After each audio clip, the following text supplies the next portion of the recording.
Hello again, and welcome to the Master's Voice. I'm Celestial, and you are welcome to this channel. To old and new subscribers alike, you are very welcome. The Master's Voice is an audio and a visual resource that you can find on multiple streaming platforms. I highly recommend that if you're a new user, sometimes people come here, they don't really know what the blog is about. There's so much information to cover, there's so many videos, and you may not know where to start. I highly recommend that you use the podcast option. Podcasting is a medium whereby, because you're more or less in the listening position as you're listening to someone put forward ideas and issues and topics, you will be a lot more likely to cover ground faster if you use my podcast option. And I'm on Apple Music, Amazon Music, YouTube Music. I'm on Spotify and SoundCloud. Those are the major ones. As well as there's other ones that you can easily find simply by typing the Master's Voice Prophecy Blog podcast into any web browser. I really recommend that you use maybe less popular browsers like Firefox or Opera browser or Brave or even Microsoft browser. Those would be easier for you to get to my podcast than using the bigger ones like Google Chrome, and I think it's Safari. And the reason for that is because the Master's Voice Prophecy Blog is a place that is speaking the end times truth of the Lord Jesus Christ. But I'm speaking that truth at a time, in an era, and to a church and to a global audience that by and large does not want to hear the truth. People only want to hear the truth presented through the various lens that they've been looking at life all their life. And unfortunately, I'm not here to co-sign on anyone's belief systems or to, to comfort you in your way of looking at the world. And so the bigger platforms usually give people trouble when they want to listen to my material, when they want to share it. Even here on YouTube, you've probably been finding that you're regularly unsubscribed. You're a subscriber, you've been following, you click the notification bell to make sure that you don't miss any updates, and yet you keep finding after a day or two or thinking I'm not posting, to find that I put up maybe 2 videos, 3 videos, and you didn't get the notification because you were unsubscribed. Maybe you've been liking the posts, as I've seen several people sharing in the comments. They'll watch videos and then they leave a like to let themselves know, I've watched this one. And then when they go back, they find that every single thing, maybe they've watched 100 videos, 200 videos, all their likes are gone. Bigger platforms are doing these things because this information is not wanted. They do not want you to get it. They do not want you to listen. They do not want you to change. I'm not trying to trigger any so-called conspiracy thinking, because I don't believe in conspiracy theories. I'm only interested with the truth that Jesus Christ has revealed to me. And many times, as has been exposed here time and time again, what people in America especially call conspiracy theories turn out to be nothing but the truth that the government and the larger establishment has a vested interest in making sure that you don't get it, that you don't listen, that you don't believe, that you don't get out of harm's way, that you do not change, that you do not start to question the world in which you find yourself as an American. And if you are not able to do all the things that I just listed, you are definitely going to find yourself a sitting duck. And one of the top, I guess you'll just be called whatever it is that falls to the side. You will find yourself easily harvested as we go deeper and deeper into the changes that are coming. So new people, I strongly advise you to get locked into a podcast. It'll help you catch up very quickly. And if you're an old subscriber, if you find yourself being unsubscribed, if you find that your bookmarks are being taken down, if you find that your comments are being deleted, if you find that videos that you try to save are mysteriously disappearing from your saved log, I can't tell you anything except the kingdom of God suffers violence, and the violent take it by force. You will just have to make stronger effort. You will have to maybe find yourself a little downloader, grab the videos that you want to grab so that you can have them in hard copy. I have all my hard copies, so the day that the blog is gone, I'm not going to really suffer any loss, because obviously I have to keep the Lord's originals safe. You have to understand that this resource, as I've been telling you for at least the last 2 years, is a limited time only resource. And the time that is limited literally is yours. If you come to the Master's Voice Prophecy blog and you waste your time here trying to argue with me about what you feel and what you think, I've made it quite clear that I don't care what anybody feels or thinks. You're not the ones who called me. You didn't commission me here. You're not the ones giving me the grace or the stamina to stay here as long as I do, doing what I've been doing for going on 7 years now. So if you're unable to clip yourself out of the listening agenda because you feel that you can't listen and you can't process information unless your viewpoint is heard, I don't care. If you're not able to accept the things that God says here because you think God wouldn't say that based on your black, white, rich, poor, American, foreign ideology, again, I don't care. The time that you waste here is yours. The time that you spend and invest here is also yours. And so what we're going to see as we get deeper and deeper into the end times is that some people are going to start having amazingly green gardens, that when they go to those gardens and start to pull out the fruit that they invested their time with and they eat that, they're going to find strength entering them. And then there's some people who have been doing scorched earth the entire time that they're here. They listen, but they listen with skepticism. That is basically like trying to grow a plant while keeping a little blast torch or a welding torch on it. You're bound to get nothing but a burnt up seed. Some people come and they're contentious and they think that they're going to waste my time here. Unfortunately, that's not going to happen. I'm simply going to block you, because anyone who is farming and finds a rock in the ground doesn't say, "Rock, what are you doing here? Rock, what is your problem?" You simply get the end of the hoe under that thing, dig it up, toss it away, and continue with the main thing that you were doing. And so I'm bringing a prophecy that I received. Today is September the 20th. So this prophecy is dated September the 19th. And the way it came to me, just a moment, please. The way it came to me is pretty much a way that the Lord has of doing things. I've shared it here quite often. I'm happy to share it again, which is that if God gives me a prophecy, is something that I've noticed him doing in, I guess I would say recently, in the last year or so. If the Lord gives me a prophecy, and that prophecy is among many prophecies, so he's giving me messages, he's giving me revelations, truths, and understanding nearly every day. So nearly every day I'm dreaming something or seeing something or hearing something from the Lord that I then put to pen. And that is how the prophecy has come. The Lord has spoken the prophecy, but then the message hasn't yet been proclaimed, meaning that I haven't come out publicly and put it on the Master's Voice Prophecy blog, the written blog, or I haven't come out and made a video. So the conversational part from God to me, or should I say more like the transmission part from the Lord to myself, is complete. He has spoken his prophecy. His prophecy is a reality as far as he is concerned. But then because it's one after the other, after the other, after the other, and then he's giving me the wisdom to know this one goes next, this one goes next. And sometimes I'm just not able to keep up with the flow. And so I'll have something that's really important, but because I'm following another flow, I may not know that this thing is also sitting urgently on the Lord's heart. What he will then do is he will come on the back of something he already spoke, and he will speak something else. And usually when I see that other thing that matches something else from maybe a month back or 2 months back, it is the prompt to move immediately, at least to handle one of those things. Why?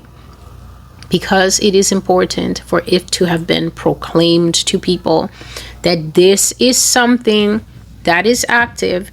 This is something that is important. This is something that it is essential that you know.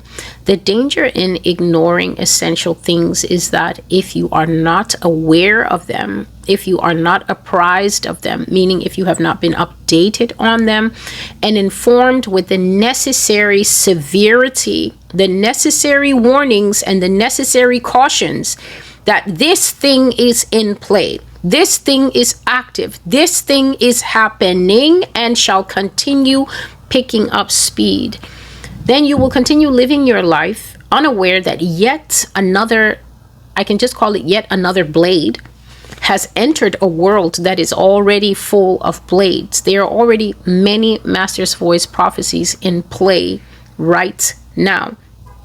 Many Master's Voice prophecies, especially of the larger bent, that speak of the changes that will come to the United States and make the United States one day an intolerable environment for everyone living in the nation.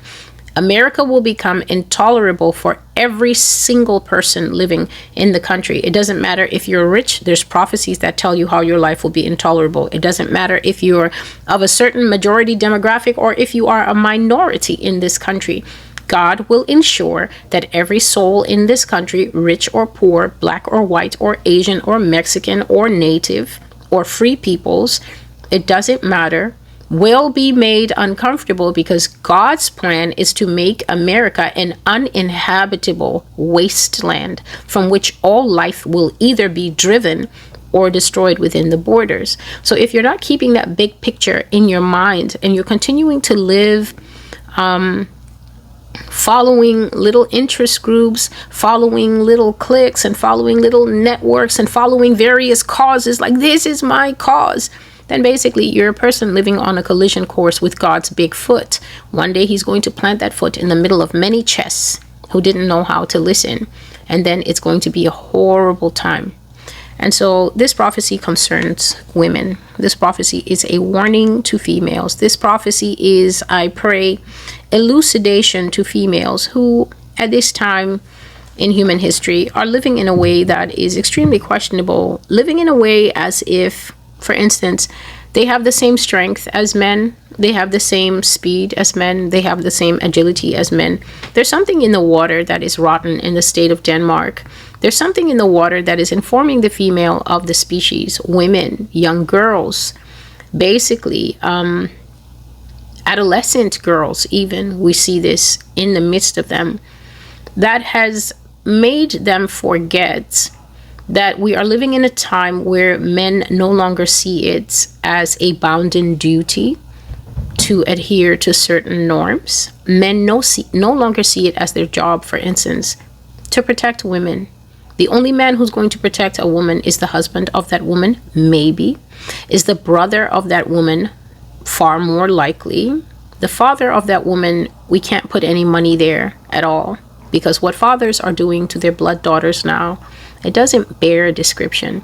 So for you to be a woman or a young woman or even older women who are no longer safe from being sexually molested and raped by their own grandchildren, this is now happening. Fathers are raping their own mothers across this earth. It is happening. And to those who are so unwise, saying, oh, it's just a case here or there, you lack full mental capacity, because if one grandmother is raped in a country, that country already has a very severe case of satanic cancer, because children and the old in the Bible are sacrosanct and set aside by God as a sacred bunch that are seen to be under weakness, vulnerability, and social pressures that God himself styles himself as their champion. He talks all the time about the widow and the orphan and the elderly. So if God says an elderly person with gray hair is wearing in his eyes a crown, and then a 21-year-old or a 26-year-old male breaks into an older woman's house and rapes her, you're just on an oiled path to hell as a young man. And so if you live in a country where these things have started to pop up like huge HIV lesions on the face of the nation, and then you still want to be championing your nation and saying, oh no, but we still have some good things here, I would venture to tell you that you've basically lost the plot.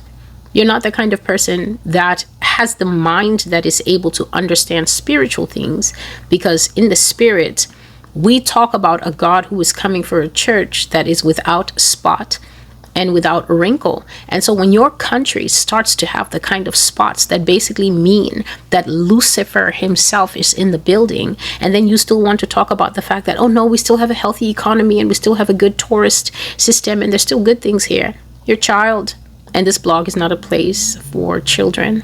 And so women, This prophecy, I know that is going to hurt a lot of you. It is going to go to the core of some women. It is going to be what we call in these modern days triggering. And there is nothing that I can do about that. Just a moment, please. It's going to be triggering for a lot of the audience who listens. It's going to be triggering if you are a caregiver to someone that this has ever happened to. It's going to be triggering if you are the mom or the grandmother of someone that this has ever happened to. If you are a social worker who's ever experienced this, if you are the favorite aunt or the favorite cousin of someone that this has ever happened to, it's going to dig up raw wounds. And all I can do is tell you that in advance so you can try to take a deep breath and brace yourself. The truth of the matter is that though you should listen, because there's perhaps light in this message for you. There's also the way that God would want us to walk with wisdom. There's the way that parents can benefit if you have young children. There are certain things that you absolutely need to do, should have been doing. And this is sort of a very loud trumpet blast coming from heaven for us to be aware of the times that we're going into. And the fact that I received this dream just yesterday morning, right now we're crossed into the new day. It's September the 20th, but this dream is the dream that woke me up screaming, literally screaming on September the 19th. So the fact that God is bringing this dream and turning my attention here, it just proves something that I've always told to you here, especially in America, which is that God is not interested in what you're interested in. Right now, America is literally imploding on itself. America is having massive free speech debates that not everybody has the mental capacity to be able to follow along. And that's because most people, their brains are either cooked in red or cooked in blue. And so everything that happens, they can only process it through the rictus, which means the frozen stare of their red opinions, of their blue opinions. And this is the reason that America is basically going to shoot itself up, bomb itself up until it's so weak that Russia will just come and take it like a child's toy, throw everything of use in their sack, including the people, to be workers, and just leave the rest of the country here to burn. I've already told you that exactly as the Bible says, that Babylon will be the haunt of the wild animals, the wild beasts. All of the zoo animals are going to come out of their cages and be walking through Carnegie Hall. They'll be walking through Rockefeller Center. They'll be walking through Times Square. They'll be walking through whatever is a monument in your state. They'll be walking through whatever is a monument in your town. Whatever it is that you guys look up to, which is a prophecy I just brought now about tall trees. The tall trees will fall and the judgment of the tall trees. Whatever it is that is a symbol of pride in America, I promise you, a baboon, a giraffe, a hyena, or coyote, whatever is a wild animal here, as well as all your dogs that will be left here after Putin takes people to work in slavery in Moscow and Krakow and all the places to build up Russia as part of the punishment. All these discussions, you will have these discussions in Moscow and ask yourself, what was so hard about listening and closing our mouths and preparing ourselves in repentance to become the kind of people that God might have had mercy on? We will never know, because the incapability of listening to what heaven is saying is already underway. So right now, America is on fire, making for itself saints and martyrs of very poor fabric, may I add. And America's breaking down exactly along the lines that I was discussing in 2020 when I spoke of civil war, and 2021 when I spoke of the fact that the civil war will be the child of smashed up ideology and the inability to get along. So while Americans are basically fulfilling a People of Madness Part 1, a People of Madness Part 2, war is coming, prepare for war, the many words of God, which is the prophecy where the Lord first brought in the fact that ideology will tear this country and take it into war. God is talking about female safety. God is talking about child abuse. God is talking about unwanted sexual contact that destroys lives. And so please listen. The title of this prophecy is The Red Gloves, a story of those crushed in spirit. The Red Gloves, a story of those crushed in spirit. And that is exactly how the Lord presented this message to me. He presented it to me in a storybook form. And I have to tell you that if I never see a story like this again, I will be quite okay. This dream, I can only just basically call it a dream because I'm still here in New York City, and therefore I cannot prove that I traveled to this place. But the dream was so real that it was impossible for me to distinguish that it was not real life. And so when I woke up, God gave me the location of the dream, the country that it happened in, and he told me that it was set long ago. So I'm not talking about modern things here. The reason that I believe God set it long ago is to show how long such things have been happening. I think I should. Just a moment, please. Okay, so he says that I should tell you in the beginning what the dream is about and then tell you at the end the wisdom that he has shared with me about it. So this dream is about child sexual abuse. This dream is about the destruction of trust in families. This dream is about how it's possible to be destroyed, to be literally destroyed in the midst of what appears to be a loving family. This dream is about how sometimes the worst predators are the ones that created you. The worst predators are the ones that you share DNA connection and kinship with. And this is straight in line with the Bible that says that a man's enemies shall be those of his own household.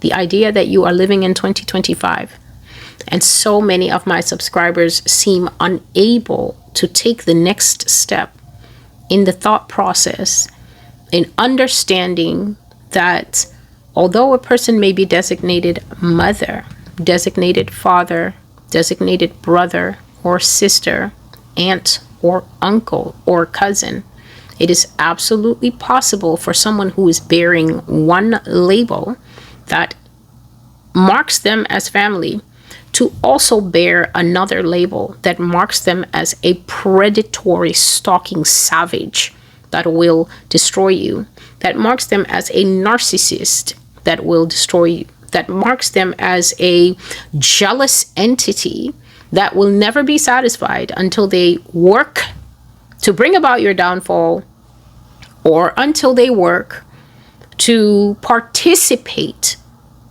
in your downfall. They'll either work directly to cause your fall, or they will work through side things like encouraging other people to destroy you, or encouraging a set of situations to destroy you, or encouraging you yourself to take steps that will destroy you.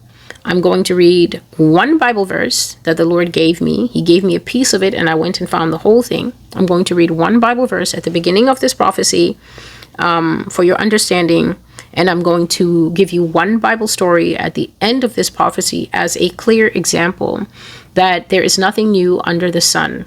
And so if you as a woman, whether you are 19 years old, you're a young woman, whether you are 25 years old, whether you are 33 years old, whether you are 47 years old, whether you are 60 years old and above, whereby you think that you're in the demographic where you are considered safe. You are not safe. The only women on this earth who are going to be safe are going to possess two things. They're going to possess a very powerful prayer life, meaning that they're going to be completely submitted to the Lord Jesus Christ, learning how to increase their obedience, open their ears to God, and ask the Lord every day for his grace to make right decisions and his protection to keep them covered. They're also going to possess wisdom. If you are a woman that claims you love God, but you are not increasing in the spiritual grace called wisdom, there are no guarantees that you're not going to get hurt. There are no guarantees that you're not going to be in some kind of situation that once you get in it, even if you live through it, you're coming out with a gash or a wound, a disfigurement of the body or of the soul or of both. That will teach you why the Bible says wisdom is the principal thing, the main thing. Wisdom is the thing that if you possess it, It's better than having money. It's better than having Bitcoin. It's better than owning property. It's better than being in with the rich people. It's better than being the rich people themselves. Life is lived best with wisdom, and people of faith are expected to have wisdom. But in this generation, that expectation is going down the tubes. People think that saying I love God, I love God, I love God, and just reading Bible all the time is how you come by the spiritual grace of wisdom. Wisdom is what we call a bonus to the package. You have to seek God for it. You have to ask him for it. You have to submit yourself to the wisdom of others when it comes. A lot of people, especially women, love to puff up their chests and say nobody should teach me, and I don't like this. A lot of women have a problem with excuse me please, accountability. They want to only hear coddling words. If something happens to a woman, she only wants sympathy. Women do not seem to be very good with being willing to walk the path to examine how they got into the places that they got. So when they get into certain places, they're telling you about it. They just want sympathy. They just want to hear, I'm so sorry that that happened to you. While that has its place, that is necessary for comfort and that is necessary for healing. The problem is that if you do not methodically walk the path that got you where you got, you are doomed to repeat those exact steps, and you will find yourself back in that situation again. And so the prophecy is called the Red Gloves, a story of those who were crushed in spirit. I had this dream September 19, 2025. I dreamt that there was a most beautiful little girl in a family that had 4 children. I didn't see all the children gathered together at once, except at certain points later in the dream. What I was working with was I would occasionally see the older brother excitedly lacing up his boots to go outside and stomp in the snow. What I would occasionally see is the younger brother, not even the full body, maybe just a young boy putting on a coat. You know how they used to wear those kind of Hansel and Gretel coats in the old days? Something like that, but not as far back as that far back, the Brothers Grimm. But I would see a child putting on a pea coat and excitedly wrapping thread around a spool in preparation to go outside and fly his kite. And so just by putting scenes like this in front of me, I was able to build a picture in the beginning of the dream that there are 4 distinct children in this family. There's an older brother, a younger brother, an older sister, and a younger sister. So just a perfect little matchup of 4 kids. And most of the kids in this family looked to be about the same skin tone as me. I didn't see any of them that were exceptionally light, and I didn't see any of them that were exceptionally dark. But at the same time, the understanding was in my heart that these are mixed race children. Mixed race comes in so many different forms, whereby the father can be dark and the mother can be white, or both parents can be mixed race together, having mixed race children. I was never able to ascertain what form it was because I never really saw mom. For some reason, God never really showed me mom. I would just see maybe her back when she was wearing fully clothed with a cardigan, and then her head was cut off. So I couldn't see, is this a black lady, white lady, mixed lady, or anything like that. But dad was black, and dad was pretty much around my area as well. And these people, it was not a dream that was set in America. In the end, God told me that this dream was set in Denmark.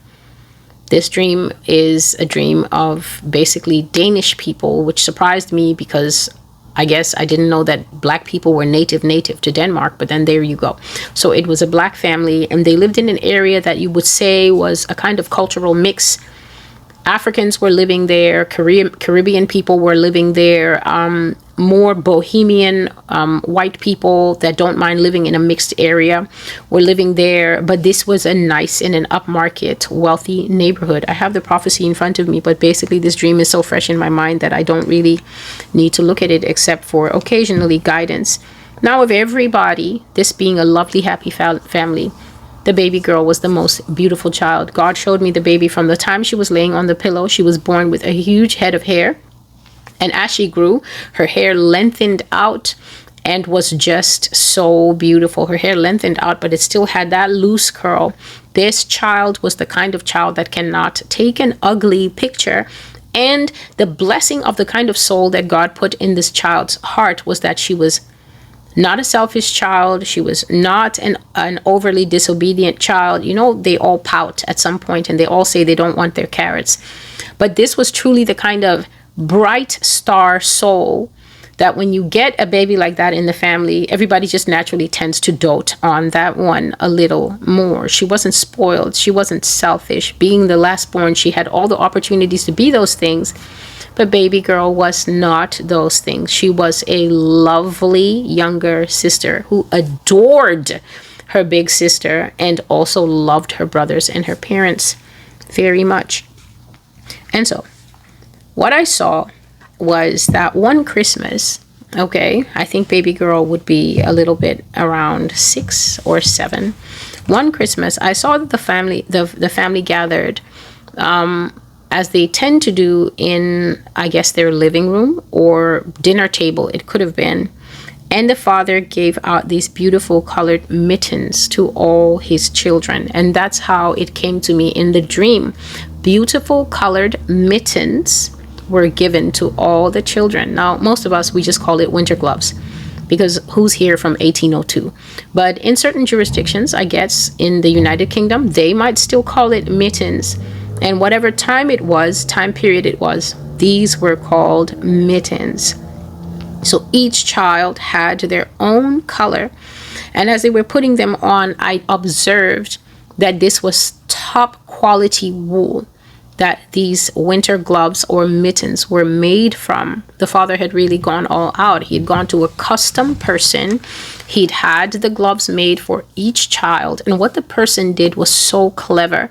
If the person was making, for instance, the older boy got blue mittens, but what the person did was that she knitted them and there would be a line of navy blue next to a line of lighter blue, like royal blue or sky blue, almost together. So she knitted them, each line a darker color and a lighter color together. And what you got when the winter gloves were done was this amazing kaleidoscopic effect that if you turned your hands, your gloves were dark blue or light blue, depending on how you did it, because she also ran what looked like a thin silver thread. For the girls, it was a thin gold thread between the gloves. These gloves were beautiful, beautiful, and each one came in a long box, almost the way you would get an expensive watch. Each pair of gloves or mittens came in a long box, custom with the person's name on it, and then when you opened it, she had a small tag in each glove to let you know whose name it was. And so I saw that each child got their own color, and that when they took them out, the wool and the workmanship was very beautiful to the eye. And for the girls, their mittens were laced with sparkles, and the boys had a thin thread of something shiny running through it, so that for all the children, the mittens almost glowed in the light of the house when they put them on. I saw that all these children were very thankful. Their father gave them other presents. Their parents gave them other presents, of course. So the mittens were not their only presents, but the mittens were the presents that the father gave at the end. So just imagine all your gifts. You've had them, you've opened them, dinner is over. Everybody's like, ooh, and ah, and ah. And then you get these hand decorated mittens. And so he would always take them out. He took out the gloves and then he would do it like a game show, presenting, and starting from the oldest boy down to the baby girl, he gave them their mittens, and each child screamed with delight when they opened the box and saw their color and what they got. And they were so thankful. Started shadow boxing in them. Obviously, the boys and the girls they ran to the window to hold up their mittens to the fading light to see the different colors.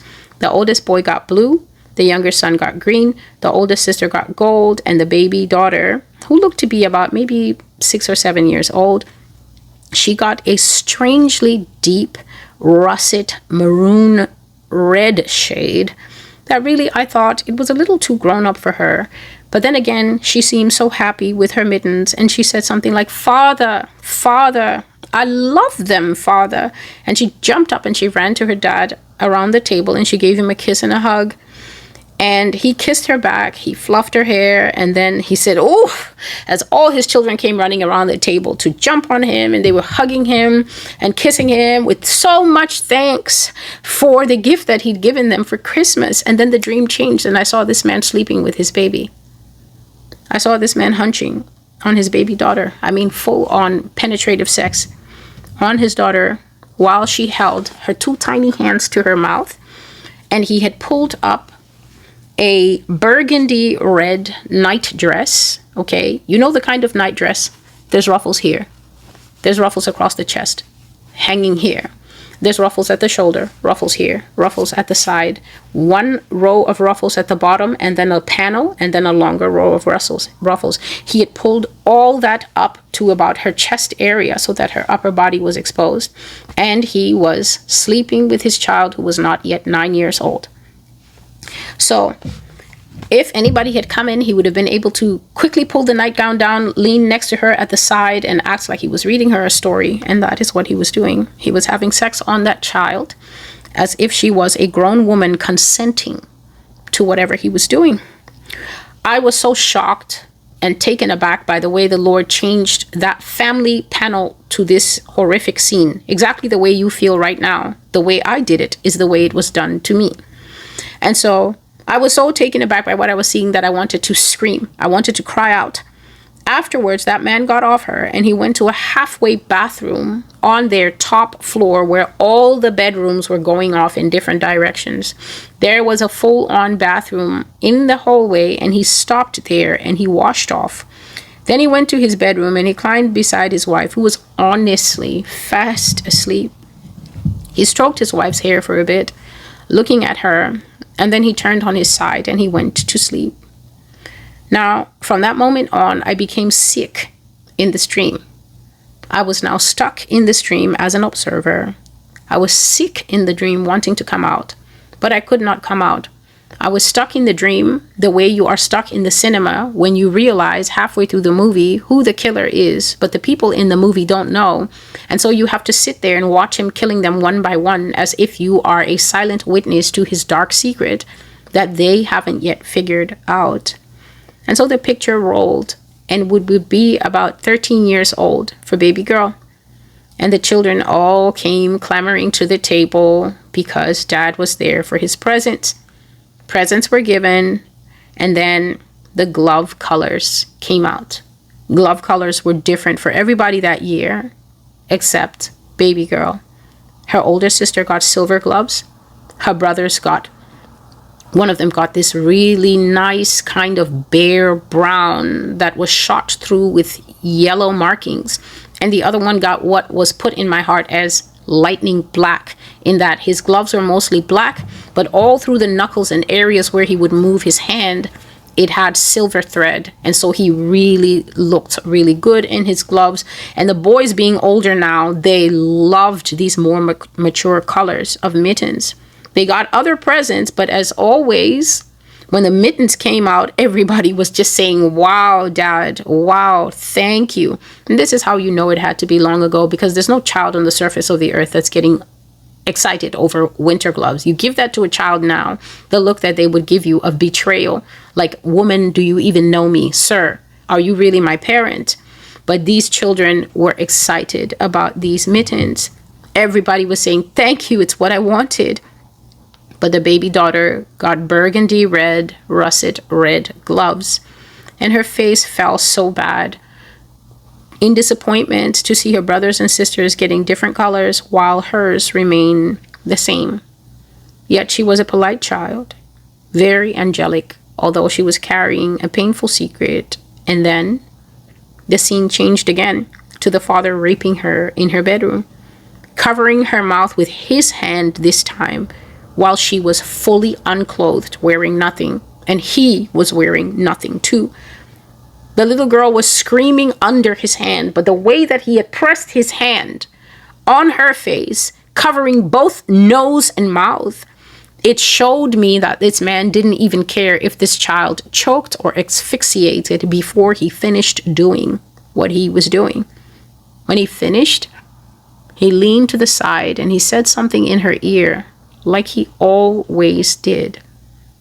As she cried and cried and cried, he got up, dressed, and went over to the hallway bathroom to clean himself before going to the bedroom. I think this bathroom was the only bathroom on the floor that all the children would use and share, because whenever he would go into his bedroom, I would see a light on in the ensuite bathroom, meaning that he had his own bathroom, but he declined to use it because the running of the water would wake his wife. The pictures began to fly by more quickly. Some years, the father did not give the children mittens for Christmas. He gave them other gifts, and they were always happy to have them. But some years, he gave them mittens back to back to back, one year after another after another. Any year that was a mitten year, the father raped baby girl for some of that year, or most of that year.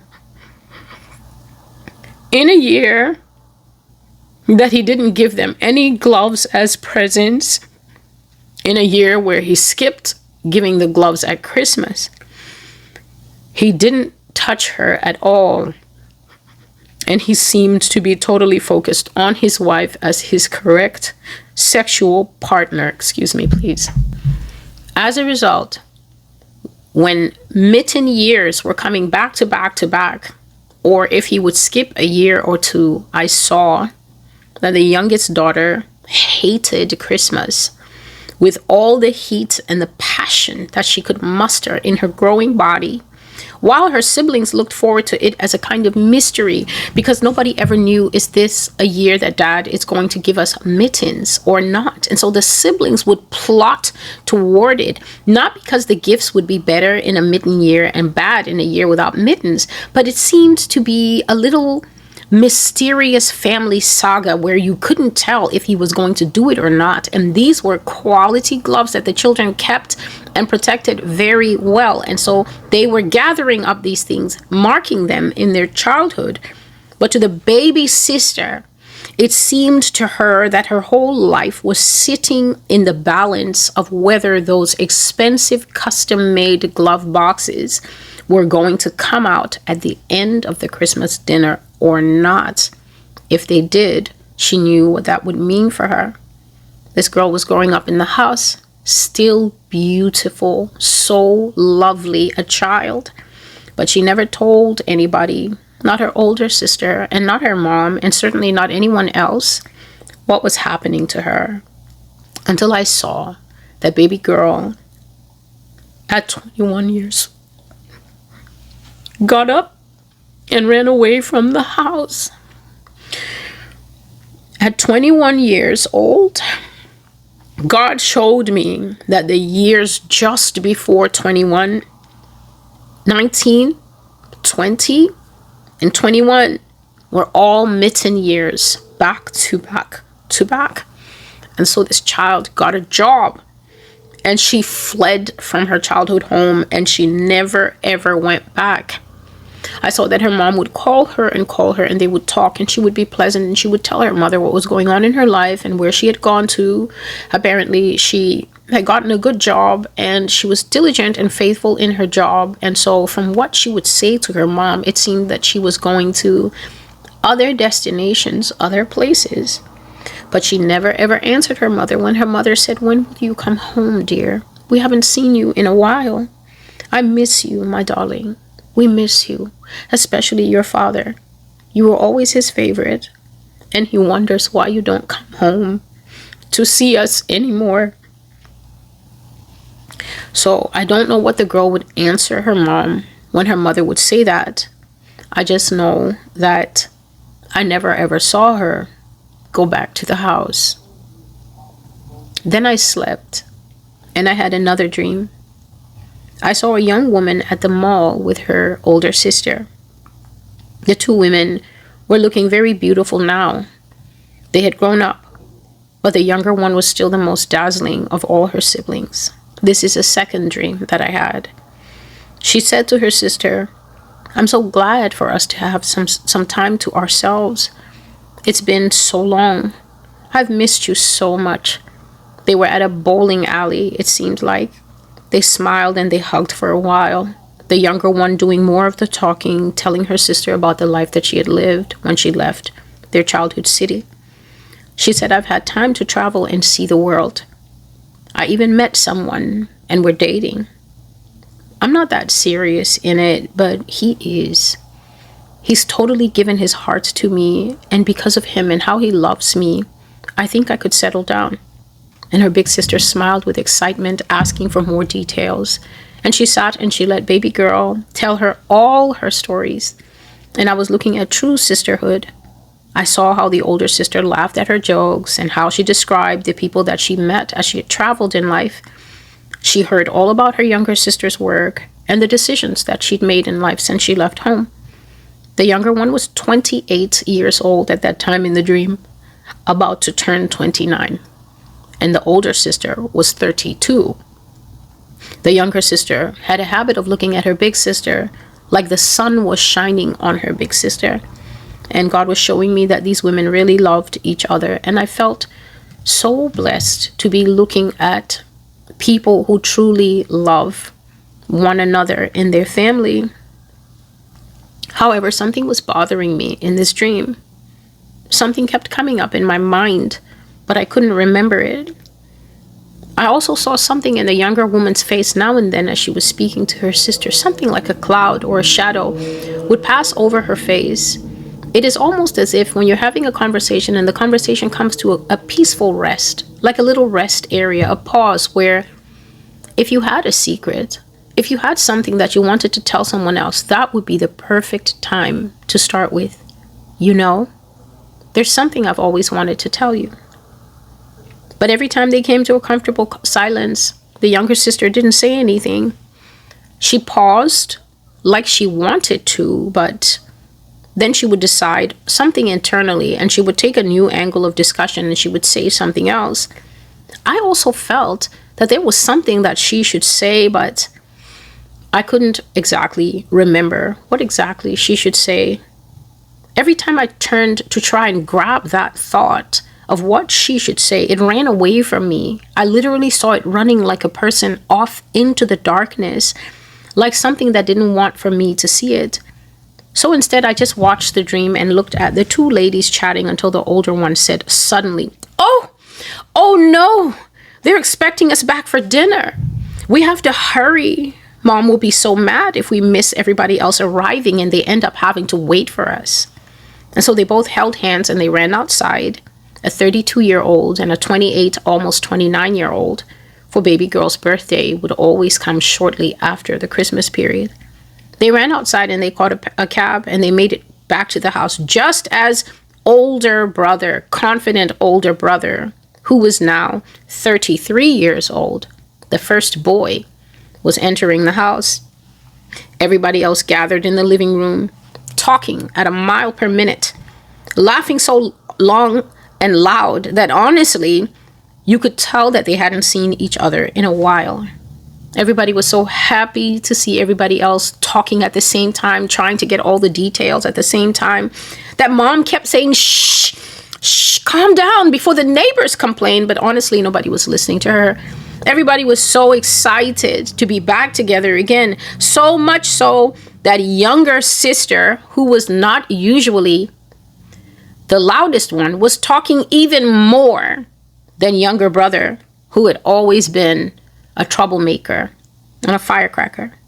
Finally, the scene switched and dinner was over, and the dad slipped all his children various sums of money according to their ages in beautiful decorated envelopes. There's no presents now. These are adults. And dad doesn't know what they like or what they want anymore. Mom got up and went to get the dessert, always off camera. I could hear her voice, but I couldn't see her. And that's when something happened in this dream. I was suddenly sitting at the table with these people, all of them strange to me. I don't know them. Why am I here instead of in my apartment? Why am I with these people that are more or less the same color as me, but this is not my family? Why am I with these people having dinner with them when I am not a part of them? And then dad reached under the table and he brought out 4 boxes, each one custom made with everybody's name on them. And everybody started banging the table and clapping, even me. I knew it. I knew it. My older brother said, the oldest brother said, I knew it. He looked triumphantly at each and every one of us. And he said, I told you that Dad wouldn't see us coming home after so long and not have something special for us to remember this year by. He looked so triumphant, as was his way. Older brother, who always knew what to do. He was so happy, and he kept saying, I knew it. I knew this year that Dad would do it. And Dad was also smiling very happily at all of us, handing out the boxes to each person, smiling at each child, especially me. And I smiled back at him, even though there was an urgent thought in my brain telling me not to take the present. Don't take the box. This thought said, do not take the present. This is where you draw the line. This is where you tell them everything, Magdalene. So my name then was Magdalene. This is where you draw the line. Do not take the box. This is the moment where you say no and you tell your mother everything. But I didn't know what that thought was for. So I reached over and I took my box with extreme gratefulness and delight. The gloves were amazing this year. Tiny gold stars embedded deep into blood red lamb's wool, highest quality. So soft and expensive as I rubbed them, chic, slimline, with my name in a little label on the inside of each of them. My sister got cream-colored gloves with a black line stenciled across the wrists, and my brothers, deep gray for one and forest green for the other. They both loved them. I loved mine too. I thanked my parents for everything, and I sat and I had a great time eating dinner with my family. That night, I slept in my room with the door locked, even though I did not know why. I slept peacefully. The next night, I slept in my room with the door locked and something firmly wedged under the door because it had been moving a little bit the night before, like someone wanted to get in. But I do not know why I made my room like a fortress. I slept peacefully. So if you're wondering, the way that God did this thing was, when I woke up, I figured it out. He put me in the girl's body, but then he took the girl and her brains away. The girl is the one who had all the experiences. Baby girl Magdalene. Magdalene is the one who had all the memories. But God took away Magdalene, and he took away her mind that knew everything. And he put me in her body, but then he took away my mind that had been watching the first dream and knew everything that was happening to her. And so I was put in her body in that horrible, vulnerable position without the benefit of her memories or the benefit of my understanding of what was happening to her.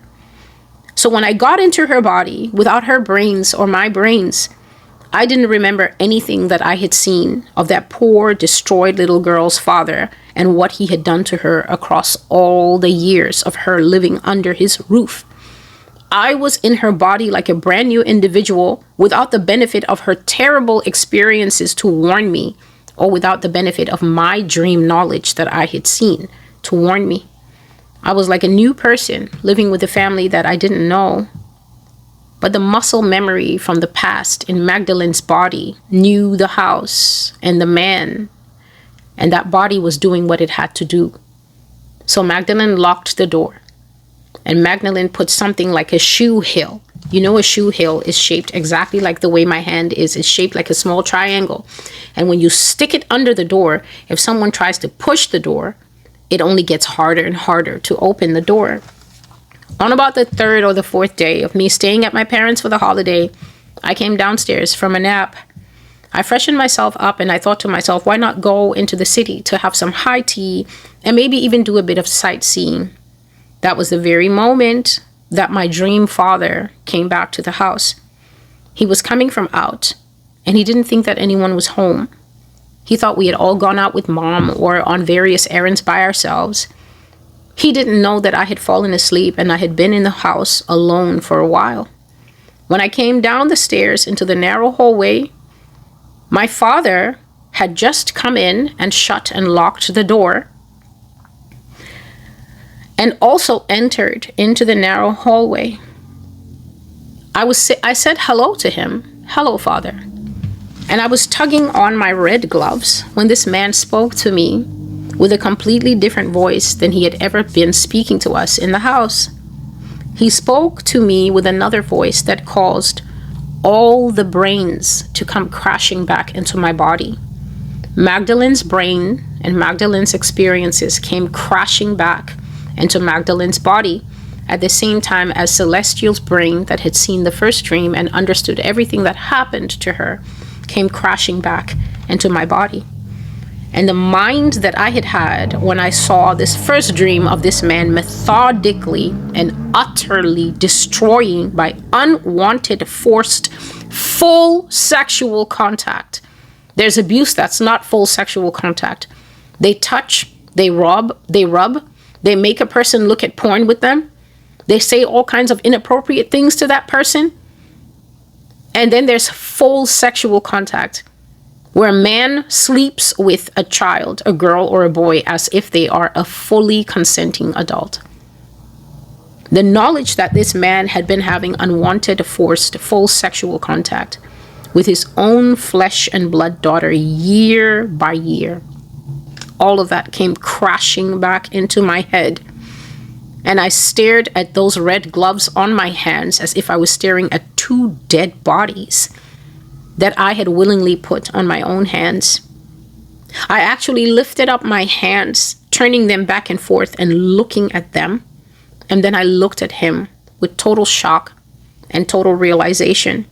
And it was at that exact moment that this man's nice fatherly manner changed. His voice changed. His whole behavior changed. And he talked to me the way men talk to prostitutes that they know they're going to kill. Men go to prostitutes to buy sex, but there's a kind of whorehouse where it's an extra high cost if you end up killing the prostitute, but they're not going to stop you killing the prostitute, and they're not going to stop you coming back unless you kill one of the very, very popular girls, the ones that bring in the most money, the ones that are most exotic, the ones that have the most skills. Whether it's human trafficking or whether it's a willing whorehouse, if you go to those places and kill the high-earning girls, they can actually send their mafia goons after you to kill you too. They can chop off your hand for costing them money that they know will be very hard to replace. Or the fine that they will give you can bankrupt you, and if you don't pay it, they'll send the mafia goons after you to kill you. The way this man spoke to me in that girl's body is the voice of a man who knows that he can kill the prostitute and he can just pay the extra that they're going to add to his tab.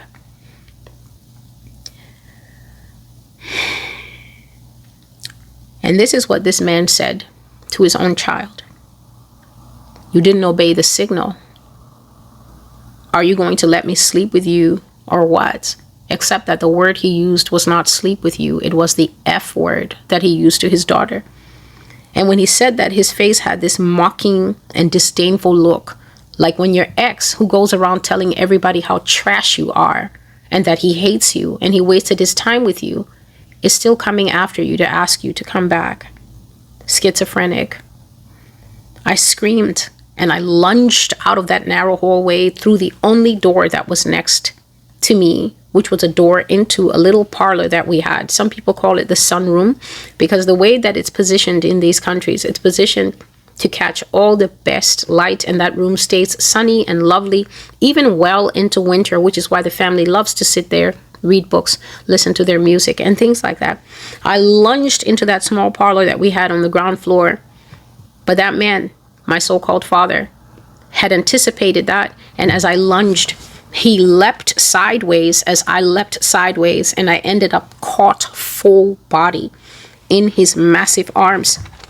He caught me full body, my whole self trapped by a huge man that was bigger than me. And that man started mock dancing with me around the parlor, holding me with my arms stuck to my body like this, whirling around the parlor with me, saying again and again, "You've been away so long, my darling. Where were you? Did you forget me? Did you forget your dear father? What were you doing? Were you with other men?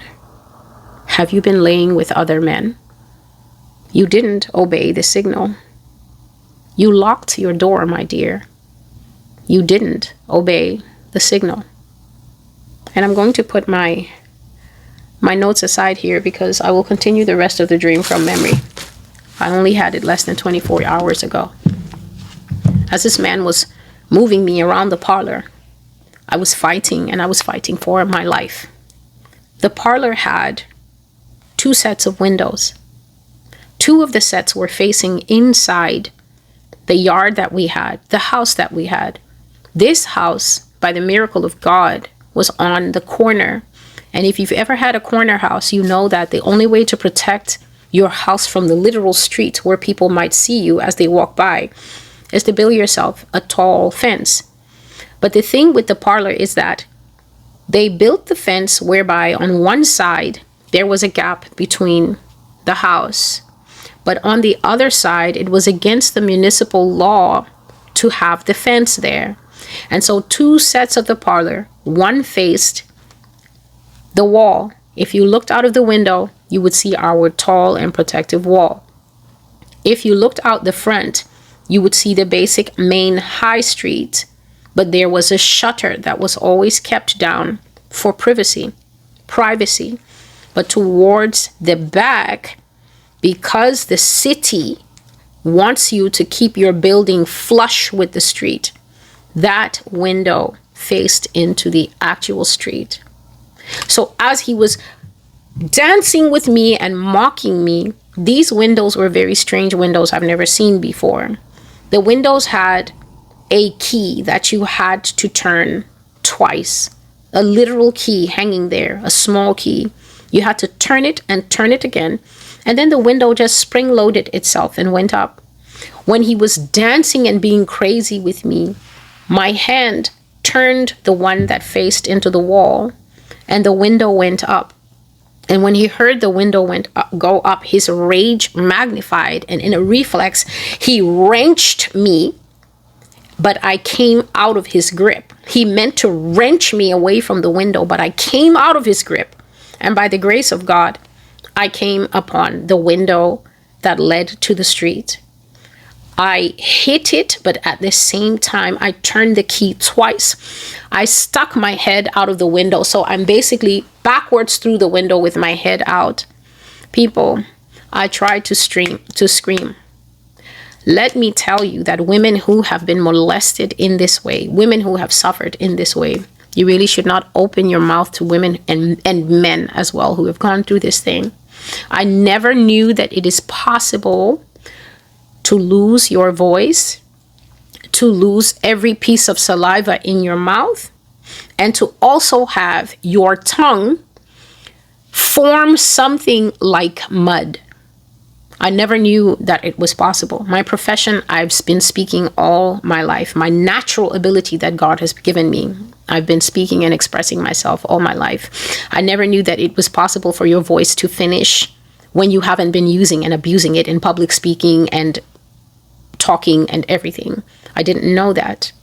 The second thing I didn't know is that it is possible for all your saliva to be driven away by biological processes where your body thinks she's about to die. She doesn't need spit.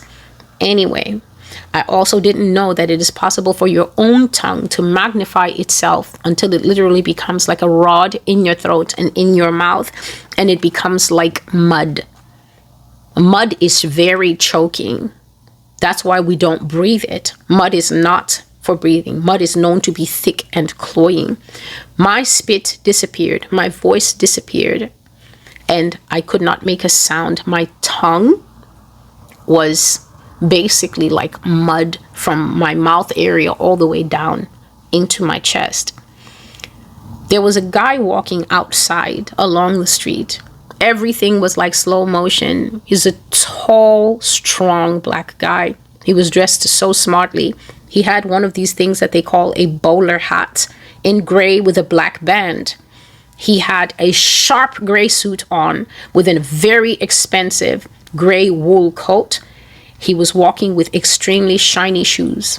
It seemed like it took 10 years for him to cross that street in which my head was stuck out backwards as I was trying to scream, "Help, help me," and call the police.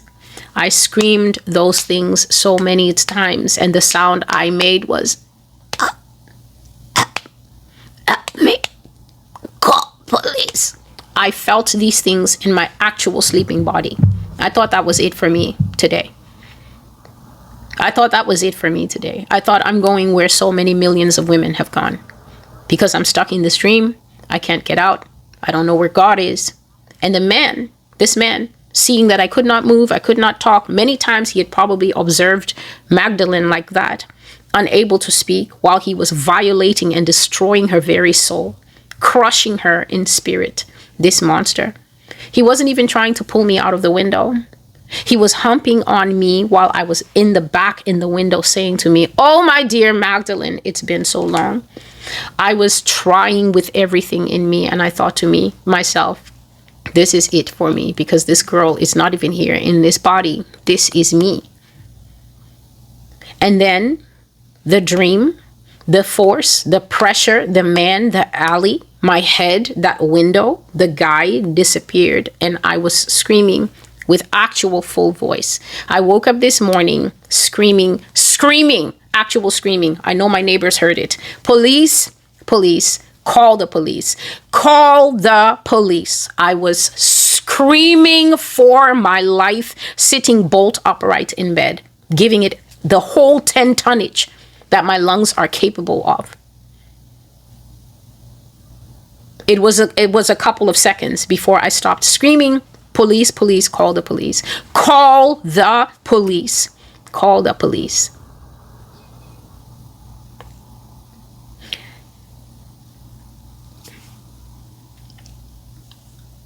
You're living in this world. I'll start with adults. And people can't talk to you. People can't talk to you about your 3 handkerchiefs of clothing that you want to wear, because you know what? You've been socialized in your universities by the idiots who teach you. And they teach you a paper version of, you have all the rights. You have the rights. You have all the rights. You have the right to wear what you want. It's your expression. It's your body. It's your creativity. And they're not teaching you what the Bible says about modesty. And they're not teaching you about the rise of the whoredom spirits that are in the earth, because they're not paid to teach you longevity in the university. They're paid to give you concepts that most of the time will get you killed. University used to be a place to go to get an education and to be made more wise than you are. But now university is a place where you can easily get socialized to ideas that will make sure that you never see your 40th birthday. A lot of young women today, they have no chance of reaching 40. And you know that I'm telling the truth, because we all see their obituaries on TikTok every day. Every day it's a 21-year-old. Every day it's a 36-year-old. And she's left this world through the violence and the hand of her father, but more frequently through the partners that she chooses. This dream that God gave me feeds exactly into the dream that I was looking at before I went to bed. I was going through the prophecies to see if I've left any of the California prophecies out. As far as I scrolled before sleeping, I don't think I missed any, because it's extremely important to God that America knows that California is going to break off and fall into the sea. So I was checking to see that I hadn't left any of them done. And then I saw a dream from August that I don't even remember having. And I opened the dream because they don't have titles until Yah is ready to give them a title. I opened the dream because I could see a few lines, and I thought, what is this? And I started going through that dream, and it has 3 different dreams in it, 3 different levels of 3 different things that don't have anything to do with each other. And imagine my shock when the longest dream, the last dream, relates exactly to what I'm talking about here, but on a far wider and a far more global scale, because Magdalene was still alive. Magdalene ran away. Magdalene carried her damage, and Magdalene eventually saved herself. But the dream that I'm going to do later, nobody gets saved. And the dream I'm going to do later is so violent that God, in his wisdom, didn't actually present it in a way that it will be flowing blood and flowing female body parts and flowing female necks, female broken necks, and female everything. God presented that dream in a parable form, but the problem is that I'm alive at a time where the women don't care for parables. They don't care for wisdom. They don't care to listen. They don't care for any voice except the loudness of their voice and snapping their fingers as they listen to Shira 7. If you don't have any interest in seeing Jesus come back, then you don't need to listen to me. Something will get you as a female, and that thing is most likely going to be a man. This dream is the most heartbreaking and graphic representation of something that people around the world are going through every day. This dream is the story of millions of women, perhaps hundreds or maybe even thousands of them staring back at me right now from this broadcast. This is your story. This is your father. This is your path. And right now you are living crushed in spirit because someone took his size 12, size 10, size 13 shoe and stepped on your rib cage before you were even 9 years old. He took you and substituted you for your mother. In some households, men have ran through all their daughters. I saw in Africa that they had taken a man and they had beaten that man so bad. His wife came out and was protecting him. His wife came out and was shielding him. And the community was saying, "What kind of demon are you?" to the man and to his wife. They were asking her what kind of demon shields a demon. And she was saying, "He's been a good husband to me." And they used their language, or they used their euphemism, because they were translating it. The person was putting subtitles on it.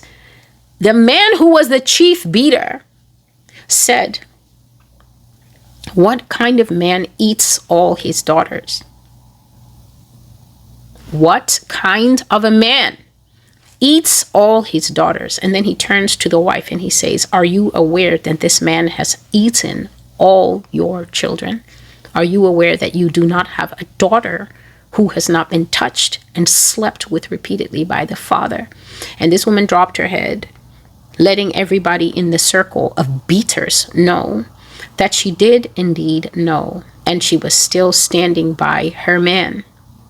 It is a terrible thing when a child has no protector in the home, when the child has an oblivious parent in the home, because mothers can easily abuse their children as well. But the far larger propensity of abusers who go on to have penetrative sex with their children are fathers and brothers, and sometimes by association, other males who are either told what the primary abuser is doing, other males who can be brought in.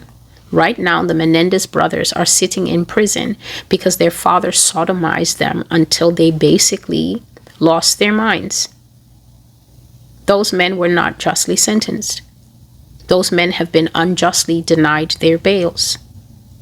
Their father was a methodical, planning out psychopath demon, the way this man in the story was. The Menendez brothers' father had plans, he had strategies, he had methodologies and ways that so destroyed the psyches of both his sons that if he said certain words or acted acted in a certain way or had a certain look, both of his sons knew that they were about to be sodomized. Just the way Magdalene knew that if her red gloves appeared at Christmas time, her birthday, and for most of the year afterwards, she was not going to have any peace. If there were no gloves at Christmas, Magdalene would be absolutely left alone by this man. He had no interest in her. He treated her exactly like the other children. He treated her exactly the way a child would. If he came near her and she flinched, all he would do is pat her on the head and walk away. He would be a normal dad for that year. He is the one who decided when he would be crazy or not. He is the one who decided whether he would turn into Ted Bundy or not. There are a lot of people in this world who have been denied their justice. There are a lot of people in this world who have been denied their justice. And if you are one of those people, and you have never been to Psalm 109 to see what it says, and to incorporate that into your prayer life, because of some weirdo beliefs in America that back to sender and petitioning the God of heaven for justice is not allowed, then you are just another product of American socialization. And what a pity it is to be socialized for America, because it is quite clear that America doesn't know anything. Everything that the psyche of America knows is exactly what it says in the book of Genesis, chapter 6. The only thought that was in their mind was to do evil all the time. Imagine having your worldview shaped by a nation whose ideology is evil all the time. What is some of the evil? It is evil to call wickedness good and to call good wicked. It is evil to deny justice, powerful justice, penetrative justice to those who have been destroyed. It is evil to be a nation that protects networks of rape gangs, grooming gangs, and pedophiles simply because they sit at the top and they have all the money and they can buy off whoever they want. It is evil, the types of weak sentences that rape is being given. It is evil to find out that some of our justices are getting shot because they're requiring forced sexual favors from all the people that they're about to sentence in exchange for lowering the sentence or commuting the sentence altogether. Commuting, it means that instead of the woman going to prison, she just has to sleep with the judge twice a week as part of her so-called check-in monitoring system. And then she will be allowed to wear an ankle bracelet, but she can also go home and go to work and check in with a parole officer. They shot a judge like that, either in 2024 or earlier this year. He's one of the fulfillment prophecies that I have to do when I do the prophecy on Judge Subramaniam and Judge Sotomayor. There are demons who have brought children into this world for no other purpose than the fact that they wanted a sexual partner and they knew they couldn't adopt. And so their child was the best option. I saw someone on TikTok with these two eyes asking in her video, why are so many of you upset and pressed? Pressed means extremely agitated, extremely angry. Why are so many of you upset and pressed at the idea of a child as a fully aware sexual being? A child is not a fully aware sexual being. A child's brains are so scrambled that they can think wearing the same raincoat to every occasion in their life for 3 months is perfectly okay. Not only are children not fully aware, they are not sexual beings, because the Bible clearly tells even grown adults not to disturb the waters of sexuality until the time has come, and the time is only in your set marriage. The problem is that we are looking through the eyes of God way, way back. In Amsterdam,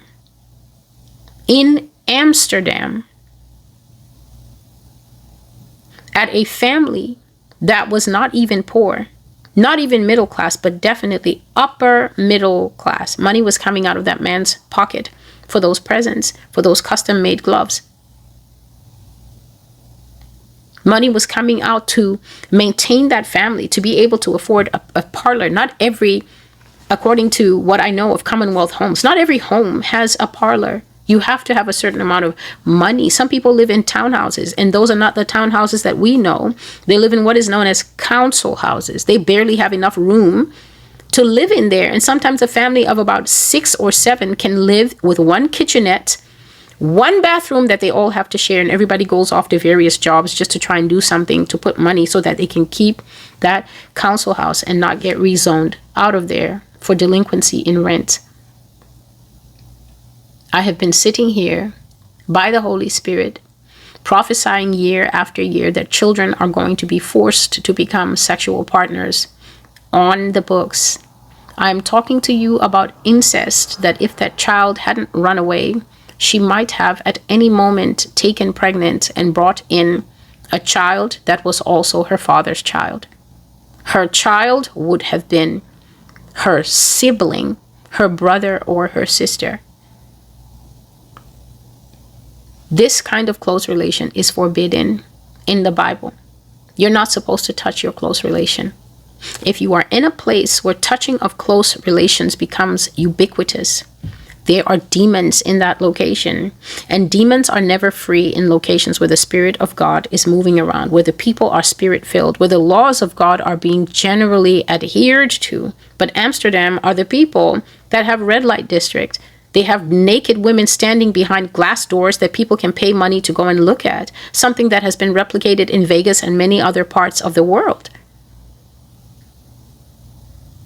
They don't have particular laws on the books in many countries in Europe that prevent you sleeping with animals. And so when you see this kind of thing, God is showing this kind of thing. God is showing the demonic and changeable nature of people who, against all sense, against all mercy, are in charge of young lives. Showing how they plan, showing how they plot. Just like a dog with a treat, you perform a good deed and then you get a treat. This man is deciding which years he's going to be hunching on his child and which years he's not going to be touching her. Creating massive, massive destructions. What the Bible calls in Psalm 34 and 18, crushed in spirit. That's the Bible verse that God gave me before I started. The Lord is near to those who are oppressed. I think it says, just a moment, please. Psalm 34 and verse 18 says, the Lord is near to those who have a broken heart, and he is close to those who are crushed in spirit. Sexual molestation breaks people's hearts. I don't know how those who commit this against others don't know that. But that's because they're taken over by a particular darkness. And it's not likely that they're going to come out of it. For those of you who always like to, but couldn't we pray for them? You're a waste of space when you think this way. You that always wants to lift up your righteousness to cover the offender, and you don't rush to the side of the victim. There's something peculiarly dark in those of you who are like that. And there's a disturbing number of people in Christianity claiming to be people that are aligned with the mind of God who think this way. Whenever you bring up a situation, they never want to know what's going to happen to the children that are being brought out from the basements. They always want to know, but Celestial, are the traffickers lost? How are the traffickers your immediate concern and business? Why are they your immediate business? If you had one drop of empathy to pour out, and then God says only one drop, and then you would be out of empathy forever. Why are you always willing to pour out your drop on the person who has done the egregious, unforgivable thing?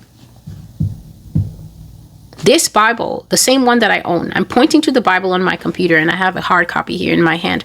It says that anyone who causes the little ones to stumble, Jesus says that the thing he's going to do to you is worse than. He didn't say you would have a millstone put around your neck and that would be the punishment, to be cast into the sea. To basically have a huge concrete necklace put around you, that huge top circle that you walk around grinding the corn and grinding other things in there. Having that circle taken up and put around your body, around your neck, And then they carry you out in a boat with your hands and feet securely bound, and then let that necklace carry you down to the bottom of the sea to drown like the trash that you are. He says that it will be worse for him than if a millstone. So Jesus is able to give you a very graphic picture of the kind of death and destruction he thinks child molesters, pedophiles, the incest havers within many homes are having. But then it's you, Jesus 2.0, the new improved version, the one that has mercy for all, the one that has mercy for every unthinkable thing. It is you who will come to videos like this to ask me, but Celestial, doesn't the Bible say that God loves the sinner?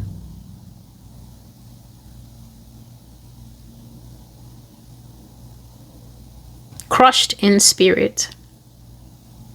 Sexual abuse is like a bomb going off in a very small space. The human being is, at best, a very small space.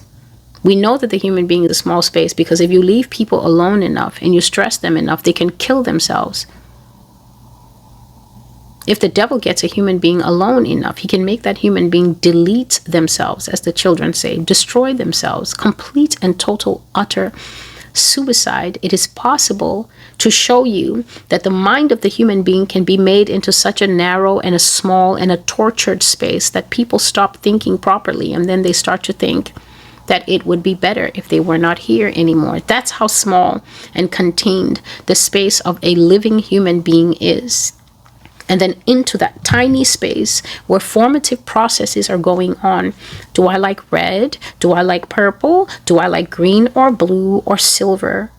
What do I want for breakfast today? Which of my puppy slippers am I going to wear today? That is where you will now come and put full adult penetrative sex on a small child. And then the mother in the house will act like she's not seeing it. The grandmother in the house will act like she's not seeing it. Why? Because she's making economic trade-offs. If I talk about this, they'll take him and put him in jail, and then he's the primary breadwinner. There are some women, their sons have married women. So grandmother, or yes, grandma, her son marries a woman, and she doesn't like the woman. Then her son begins to abuse the woman's child. Then she's watching with interest and glee. She's happy to see that little girl getting destroyed. She's happy to see the mother going around asking for help, appealing to the grandmother. I believe your son is doing this. And then she says, not my son. My son would never do that. My son married you, didn't he? He has a wife. There's a woman in the house. Why would he want a little girl like that? But all her instincts can see the destruction of the child. There's no male or female child that is being sexually destroyed that is not putting out massive signals into the general space. They don't want to eat, or they develop eating problems. They gain massive amounts of weight as a subconscious form of protecting themselves. They lose massive amount of weight because their minds are destroyed, and eating is the last thing that they're interested in because they're wondering when is the next time that this man is going to do this horrendous soul-tearing thing to me, body-destroying, bottom genital destroying, tearing thing to me. What if I get pregnant before I write my final exams, my matrix? What if I get pregnant before I write my matric or my matrix or my ECOWAS exams or my A levels or my SATs or my LSATs? There's so much complication that starts to go on in that soul. The entire motherboard, the entire dashboard of the soul is destroyed. A human being cannot function with a destroyed dashboard. This is the simple language of the Bible. Crushed in spirit basically means that you take something like my delicate computer that basically is the brain of my life. Everything that I do in real life and for God is contained on my computer. And then someone puts a size 15 work boot right on the keyboard in 3 stomps on the display and on the keyboard. What do you think I'm going to be able to do? How will I function with a computer that has been stomped 3 times by somebody bigger and stronger than myself? What are you expecting these children to do in the homes where you are sitting and making trade-offs for their life? What do you expect them to do? You that now that they're older, they've told you, and you can't even tell them sorry for what their father did. You feel so attacked. You feel so ashamed. It's all about you, that you cannot look in your daughter's face and tell her, I didn't know and I failed you, just so that child can cry. Just so that question that has been eating her up her whole life. She's 36. She's 41 now. She just wants to know, did you ever see anything? Did you ever see her suffering? Did you ever see him suffering and turn a blind eye to it? Do you think that you will stand before Jesus Christ and be forgiven for these things without saying sorry to this child? Do you think that God is going to let you into heaven? I don't care if you're sick and dying of cancer right now when your child brings you to watch this video. Do you think that you're going to stand in front of Jesus and be allowed into heaven without making restitution to the child that has been robbed of everything? You think because she's 51 now, she's not a child. You let your husband take her entire childhood. He took her innocence. He took her smile. He took her hope. He destroyed her first experience of what love is supposed to be like when you're in a protected, covenanted marriage space. And now because she's angry, maybe the way she brings it out, she's screaming. You have to bear it. If she's screaming, you have to bear it. You have to bear it. If she's full of rage, she or he is not compelled to take calmness, to be calm with such a thing. Because such a thing, I'm sitting here and I'm telling you that I got out of that dream by the skin of my teeth and by Jesus just taking me out by my toe. I'm sitting here and I'm telling you that as close as I got. It's unimaginable. It is unimaginable to have no power, to have your arms pinned, to have a person mocking you like it's a game. And this is something that even women of their own free will, their boyfriends and their husbands, have done it to them. Men that they chose to be with. They're not children. They're not babies. They're not little Magdalene. They picked men of their own free will. And then they found themselves drugged. They found themselves tricked. They found themselves taken to abandoned locations. A man just told a woman, you know, I've been eyeing you for a while and everything, and I just want to have a moment with you. I just want to sleep with you just once. And he offered to pay her something like over $1,000. Not a normal prostitute, but just thinking, oh, this will just be like a way to make quick money. And people don't care about sex the way that we're supposed to. Nobody has taught them. And even if somebody has taught them, the pull of the thing and the seduction of the thing, it just seems to them, well, why not? It's just a moment. He took her out to a nice dinner, wooed her, and then said, oh, we can just go to this place. The long story short is that this man killed her. The sex was not his interest. He always planned to kill her, a woman that he didn't know. They had no prior connection.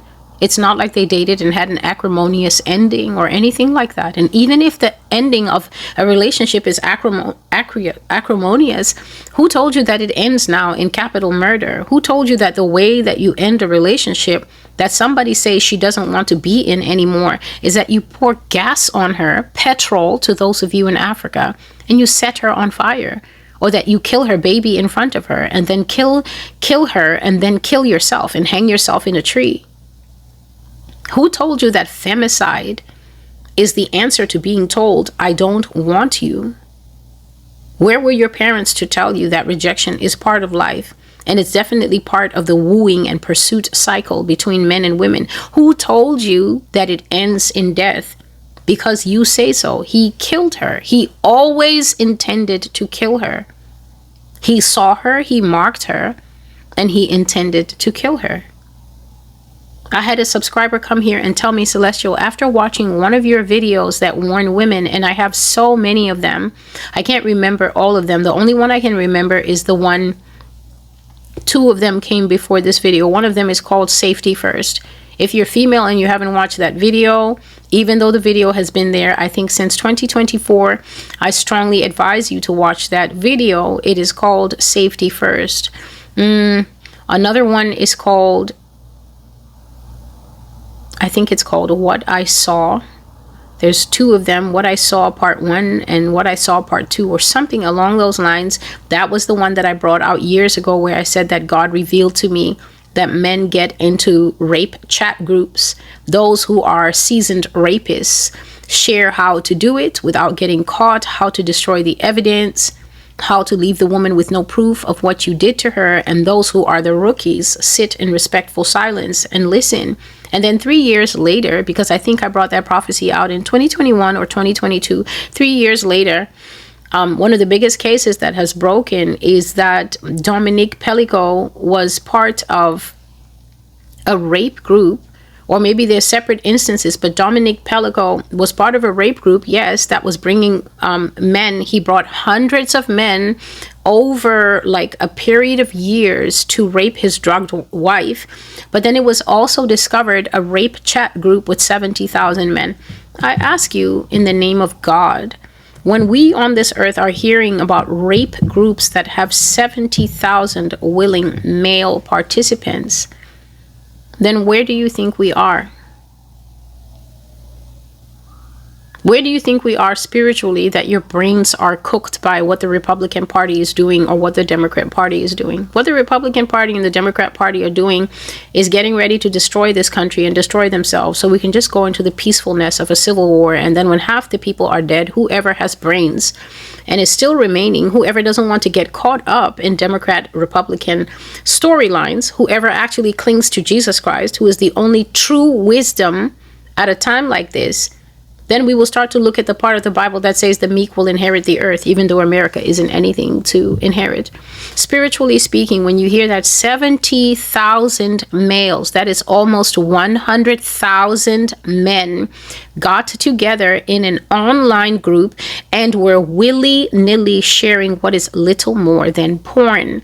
Pictures of their wives asleep naked, pictures of their mother's private parts that they took, their sister's private parts that they took, private parts of other women that they managed to catch in compromising situations. Like after they invite the woman over, then they film the entire thing and then they upload it, and then the whole 70,000 is getting free porn that isn't on the usual dark web or wherever else they host the porn. When you hear that almost 100,000 men have absolutely no socialization skills to interact with women, but are thinking about the only other companions that they have on this planet, because they're getting ready to go to pigs. They're getting ready to go to pigs. They're getting ready to go to dogs. They're already there. They're getting ready to go to camels. They're getting ready to go to Plastic Betty, because Plastic Betty, the Asians, that is the Japanese and the Koreans, are working as hard as they can to make Plastic Betty come to life. Plastic Korean girl, plastic black girl, whatever color you want, you are currently able to submit a picture of a living woman and they will put it on your doll, which means that they can come to your social media, grab a picture of your face, submit it to the company, and have a doll made in your image. And then because they lack any kind of cells that would make them fit to be with you in real life, they can satiate their fantasies by sleeping with the plastic version of yourself. And those companies will make it, because you know what? A dime is a dime, a buck is a buck, and a win is a win when you're a corporation. This is the world that we live in. And then you sit yourself at your house, some people, and your child is going out in a tank top still. In a world where 33-year-old men are interested in 15-year-olds. Right now, there is a breaking story of a man who is still free. Does this thing make sense to you? There is a black singer by the name of David who is currently being doxxed by all the people that watched him grooming a girl since she was 11. This man went on tour. His tour is a month long. He's still not in custody, even though his Tesla was found 2 weeks ago with the body of a young woman named Celeste in the back that was so decomposed that her carcass, whatever remained of her, that had been chopped up into a black Glad trash bag, her carcass only weighed 71 pounds. Whatever remained of her meat and bones that had not yet decomposed. Ask me where this man is. He's singing his songs on stage. He's currently on tour. He has not been picked up by the police. His press team are still giving releases like right now. We can't comment on the case. Yet the whole world sat and watched him on this website or this platform that is called Discord, talking to an 11-year-old until she turned 13 or 14. She went missing for a few months. Her family was desperately trying to find her. She came back. She went missing, I think, in April of last year. She came back. She was around for a month. She went missing, and the child hasn't been seen until, let's say, roughly June of 2024. They found her 2 weeks ago. ID'd her either by hair or skin or teeth, whatever it is. ID'd her in the back of this man's car that was known to be her major associate. And now the kids are doing what they always do, right? They don't say anything. They just sit back with eyes. But now all of a sudden, TikTok is being flooded with images of a grown man that I myself saw. The hands of someone. My hands are small for an adult. Her hands were even smaller than my hands, rubbing him in a way across the face. He always kept her off camera, rubbing him in the face in a way that we all know is male-female intimacy. She was not yet 15-year-old. She will never be 15 years old. She died before she reached 15 years old. And the man is free, singing songs with questionable lyrics like, "In my mind, I killed you, and then you died. In my mind, I killed you, and then I cried." And then that heifer witch will say she's going on tour, and she will drag her child, who also, to my knowledge, is not yet 15, to come and dance in front of grown adults, and grown adults will see the over-sexualization of a child, Blue Ivy, right? They will see the over-sexualization of Kim Kardashian's child, and then they will say, "You're just jealous. You're just jealous. Blue Ivy is getting it. She's going to be a superstar after her mom." How can she be a superstar when she has no natural talent of her own? Is this how we make superstars? You'll dance to your mother's album after she's in the grave, and then you guys will go to the tour? Is this the brain cell function of North America and all who are the fans of Beyonce around the world? You don't know child exploitation when you see it? You think because a rich person is doing it, then what? It's dressed up in moral niceties. It's okay. That's because you are the collection of people who call evil good and good evil. And what you don't know is that if you think I take meticulous notes, you have no idea the kind of notes that Jesus takes. Some of you, when he stands in front of you and begins to read you what I can only call granular sins of the heart. Have you ever seen sugar? Not sugar in the square, sugar when it's in grains. Have you ever seen how tiny one of those grains are? That's how that man will be picking up your sins. The things, everything that you okayed in the mind, everything that you opened your mouth and said, "It's okay. You just don't understand." Are you jealous because she has a better job, a superstar job with her mom than you? Me? Jealous? When I was socialized by parents who didn't grow up in the dumpster? Why would I be? Dumpster thinking is what we have in these end days. And it's powerful and it's strong inside the same people that call the name of Jesus. That's why these children are at risk. A child is helpless when the mother is not paying attention. And the thing is, the heinous thing is, here's the catch-22. A child is at risk when their parent, especially the one who spends the early years closest to them, that is mom, is negligent. But I ask you this, is it fair for a woman to bed down with a man and have to live with the fear in her heart that he's also the first rapist of her children? Is it fair? Is that normal life? To get married, to say that I give myself to you and you give yourself to me and we become one flesh, and then you're constantly worried if part of the flesh is venom, if part of the flesh is the joker, is a predator, is a pedophile. Is that a normal mindset for a woman to have?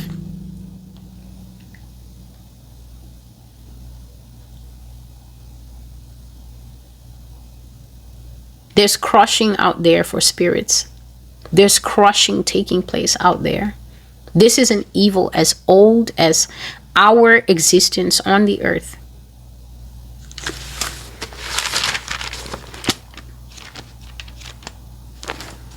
If you have your Bible, let's go to 2 Samuel chapter 13. We're going to be looking at what is known as the rape of Tamar. 2 Samuel chapter 13. After this, Absalom, the son of David, had a lovely sister whose name was Tamar.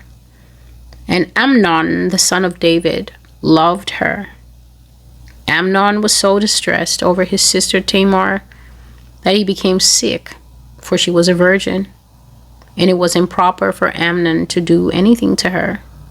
But Amnon had a friend whose name was Jonadab, the son of Shimei, David's brother. Now Jonadab was a very crafty man. And he said to him, "Why are you, the king's son, becoming thinner day after day? Will you not tell me?" And Amnon said to him, "I love Tamar, my brother Absalom's sister." So Jonadab said to him, "Lie down on your bed and pretend to be ill. And when your father comes to see you, say to him, 'Please, let my sister Tamar come and give me food, and prepare the food in my sight, that I may see it and eat it from her hand.'" Then Amnon lay down and pretended to be ill. And when the king came to see him, Amnon said to the king, "Please, let Tamar, my sister, come and make a couple of cakes for me in my sight, then I may eat from her hand." And David sent home to Tamar, saying, "Now go to your brother Amnon's house and prepare food for him." So Tamar went to her brother Amnon's house, and he was lying down. And she took flour, and she kneaded it, made cakes in his sight, and baked the cakes. And she took the pan, and she placed them out before him, but he refused to eat. Then Amnon said, "Have everyone go out from me." And they all went out from him. Then Amnon said to Tamar, "Bring the food into the bedroom, that I may eat from your hand." And Tamar took the cakes which she had made, and she brought them to Amnon her brother in the bedroom. Now when she had brought them to him to eat, he took hold of her, and he said to her, "Come, lie with me, my sister." But she answered him, "No, my brother, do not force me, for no such thing should be done in Israel. Do not do this disgraceful thing. And where could I take my shame? And as for you, you would be like one of the fools in Israel. Now therefore, please, speak to the king, for he will not withhold me from you." However, he would not heed her voice, and being stronger than she, he forced her and lay with her. Then Amnon hated her exceedingly, so that the hatred with which he hated her was greater than the love with which he had loved her. And Amnon said to her, "Arise, be gone." So she said to him, "No, indeed, this evil of sending me away is worse than the other that you did to me." But he would not listen to her. Then he called his servant who attended him and said, "Here, put this woman out, away from me, and bolt the door behind her." Now she had on a robe of many colors, for the king's virgin daughters wore such apparel. And the servant put her out and bolted the door behind her. Then Tamar put ashes on her head, and tore her robe of many colors that was on her, and laid her hand on her head, and went away crying bitterly. And Absalom her brother said to her, "Has Amnon your brother been with you? But now hold your peace, my sister. He is your brother. Do not take this thing to heart." So Tamar remained desolate in her brother Absalom's house. But when King David heard of all these things, he was very angry. And Absalom spoke to his brother Amnon neither good nor bad. For Absalom hated Amnon because he had forced his sister Tamar. And it came to pass after 2 full years that Absalom had sheep shearers in Baal Hazor, which is near Ephraim. So Absalom invited all the king's sons. Then Absalom came to the king and said, "Kindly note, your servant has sheep shearers. Please, let the king and his servants go with your servant." But the king said to Absalom, "No, my son, let us not all go now,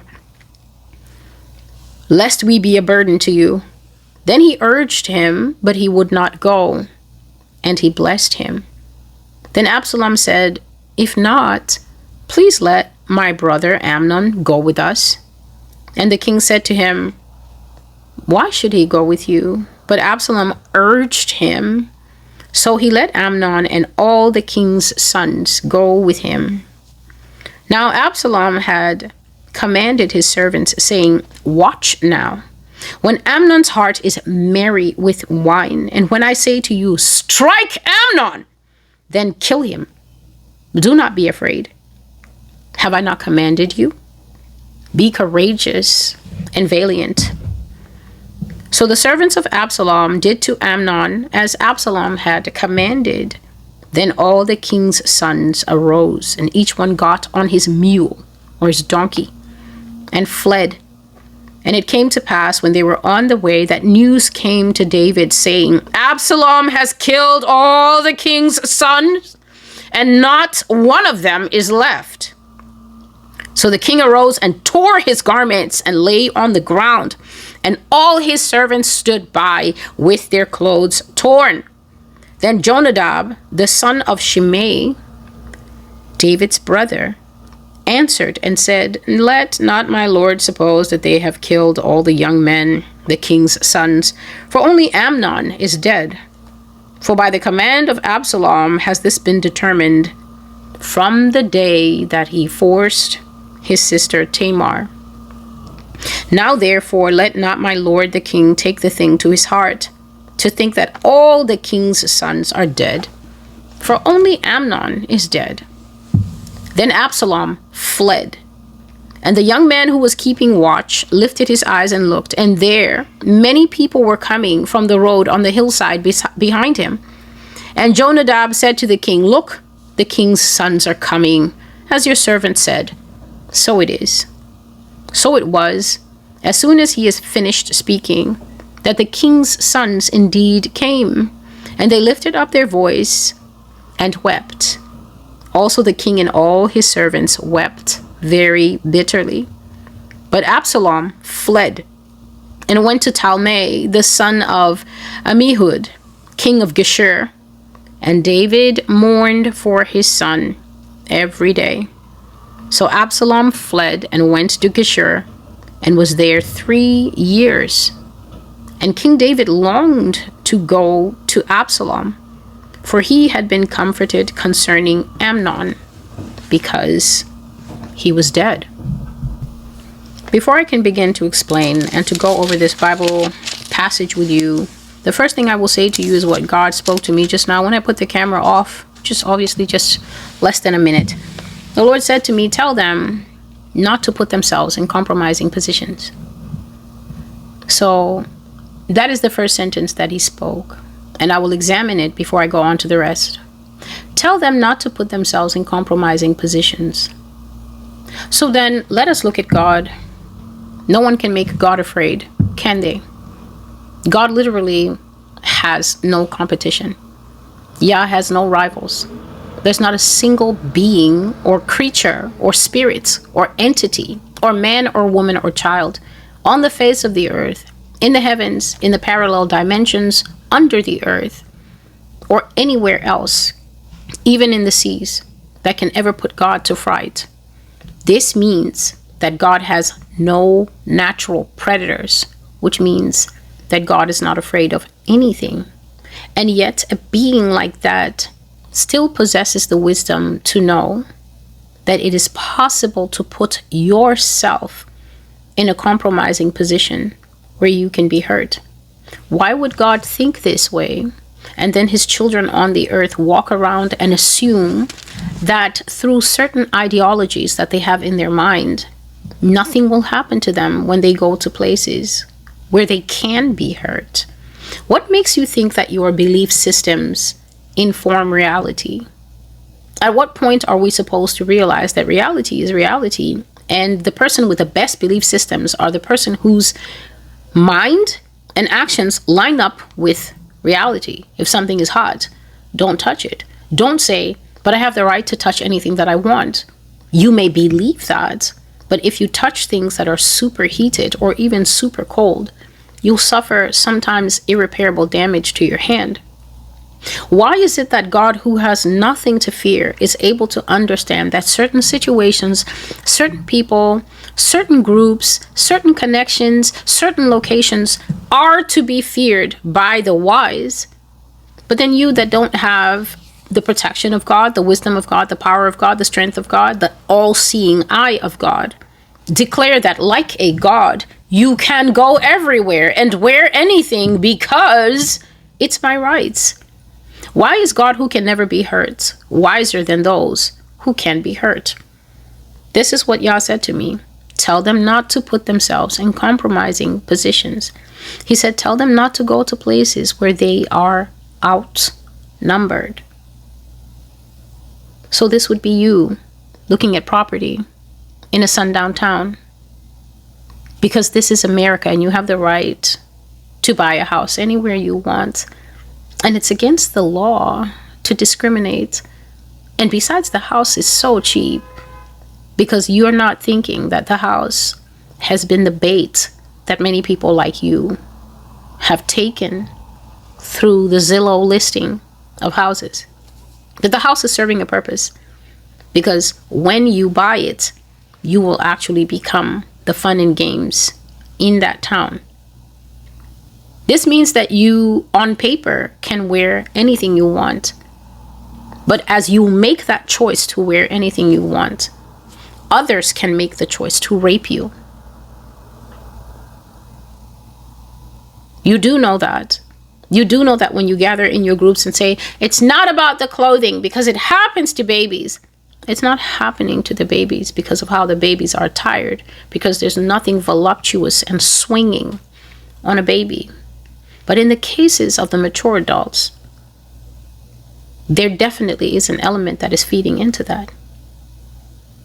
We will not be able to argue that away based on it shouldn't be that way, because it is that way. When you go to the sea, it has sharks. You can't say that a shark shouldn't bite you because you're swimming. That's not reality. He said, tell them not to put themselves in compromising positions. Tell them not to go to places where they are outnumbered. So why are you the only two girls deciding to take the club back to hang out with 10 boys?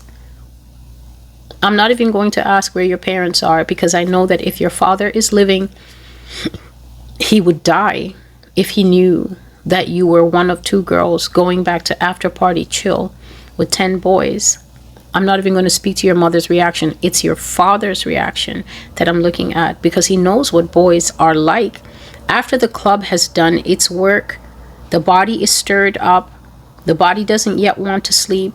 The body has been told, you guys have to leave the club, but the body is still looking for a little more longevity in the fun. If your father knew that you were one of only 2 or even 3 girls going back to a house to so-called after party with 10 guys, your father would die, because he knows what men are like. So I'm not going to ask where are your parents, because both your parents would pass on if they knew that you were making that type of decision. I'm literally going to start from you. Why are you making that kind of decision? Do you know what's more dangerous than the boy you think you know? The acquaintances of that boy that you don't know at all. Do you know who got Tamar raped in this story? Jonadab, the boy's uncle. The boy's name is Amnon. He was a prince. He came from one mom. Tamar was a princess, the little sister, baby girl, to Absalom. the head prince, the handsomest one, the one with the hair that was flowing all down his back, the best looking of the king's sons by far, craftier even than his father, but not craftier than his father's general Joab. That was his sister. Beautiful. The Bible says that she had the clothes of the princesses. So that means that they all wore special clothes. Exactly as I was telling you will be in the beast system. By your clothes we will know. Oh, that's the leading house. Oh, that's the president's house. Oh, that's the president's uncle. Oh, that's the president's son. Because there will be separate clothing that will distinguish them. Separate clothing for the poor. Separate clothing for those who live in the palace. Separate clothing for those who do a certain type of work. Agriculture people wearing green. The healing people maybe wearing yellow to show that they're medics. The people who work with technology and everything. The record keepers. The scrubbers. Wearing blue, the enforcers, the ones who will pick you up at 4 o'clock in the morning, wearing black. I'm sitting here in 2025 and I've been telling you what the future we're heading into is like. And I've always said to strong opposition that we are going back to the Old Testament, because the people who are creating the world that you and I are going to be forced to live in are getting their blueprints, I said, from books. Tamar had royal clothing, but in the end, after something unexpected that she was not at fault for happened to her, she ended up tearing those clothes. And that's what it's like when you make sometimes unwise decisions by putting yourself in the places that even your Father in heaven, who has no natural predators, who can never be made afraid, is telling you, don't go there. Why are you going there? Why are you going on all girls trips to places that you keep hearing stories? The hotel workers break into the hotel rooms and sometimes the girls don't come back because they've been trafficked. Sometimes they come back and they're shaken because they said, my door was rattling the whole night and I was terrified. I had to check out of there and go to an all-female B&B, Airbnb. Why are you going to certain destinations in the world where you've heard 10,010 stories that women are getting raped there? Then you think you and your husband are all you need to deal with the locals in that place. There are nations in this world that are getting a massive rape reputation for themselves. South Africa and India are two of the top ones that come to mind. And then without wisdom, without clarity, without making sure that your contacts in these places are rock solid, you go and start saying that you're trekking, solo trekking, right? Moving from place to place in locales that you literally know nothing about.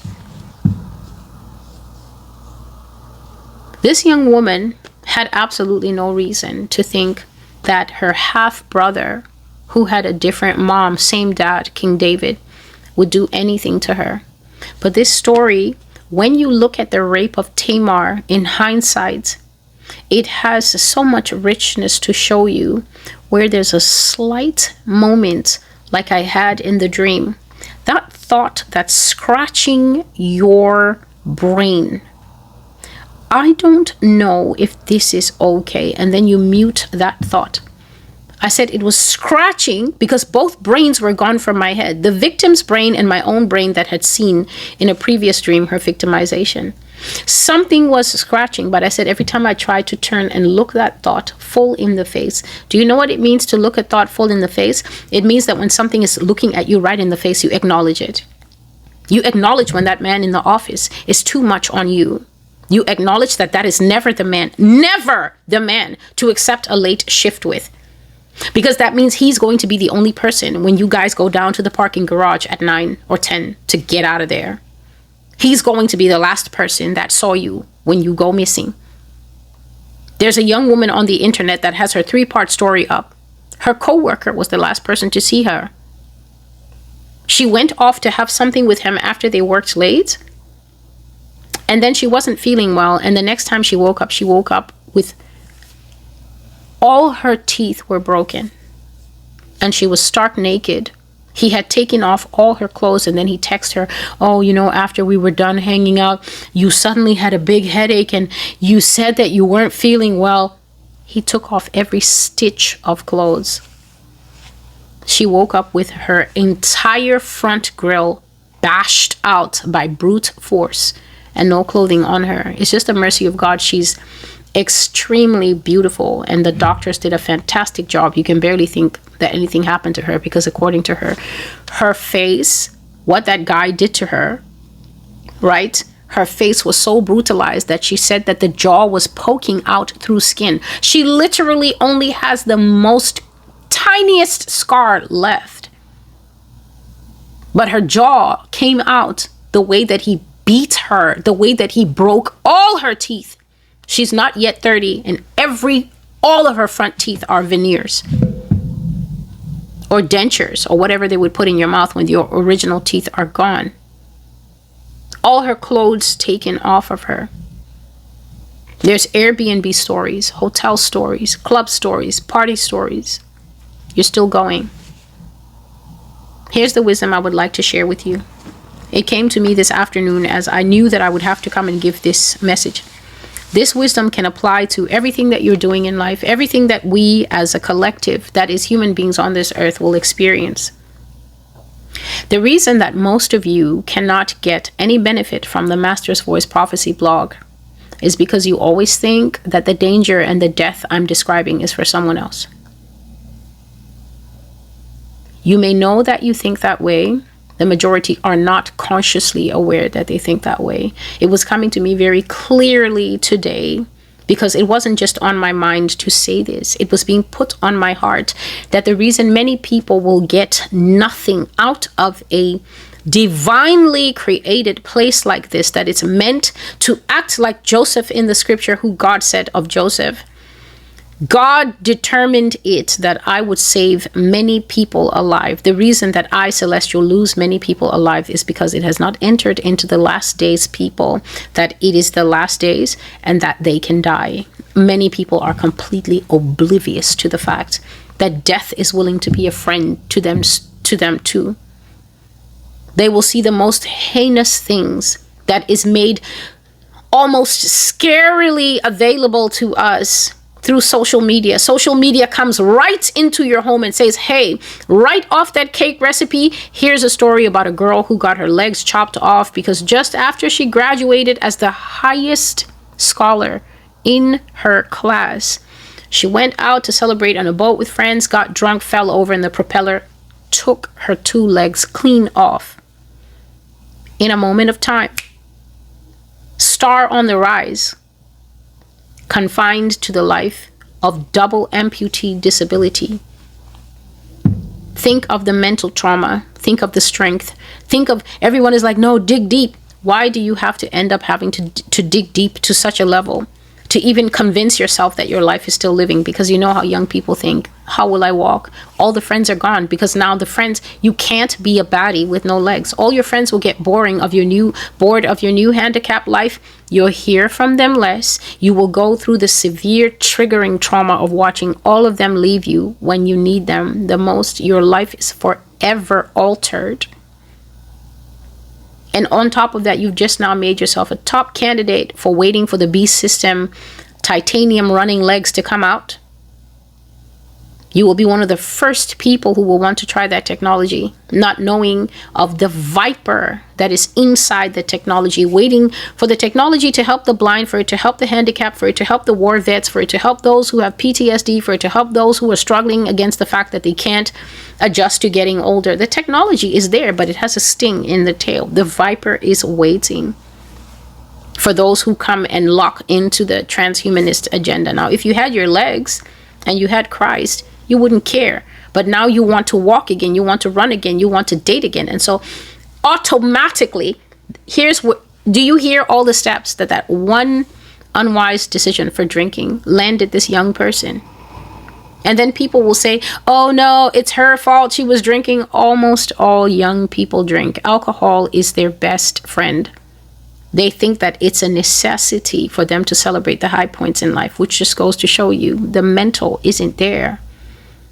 She's not different from any other young person, and she did not deserve that. There is no wheel of fortune in which it says, drink, lose your legs, drink, lose your legs, making losing your legs a natural consequence of drinking. Whoever does that is just wicked. What happened to that young woman falls under time and circumstance.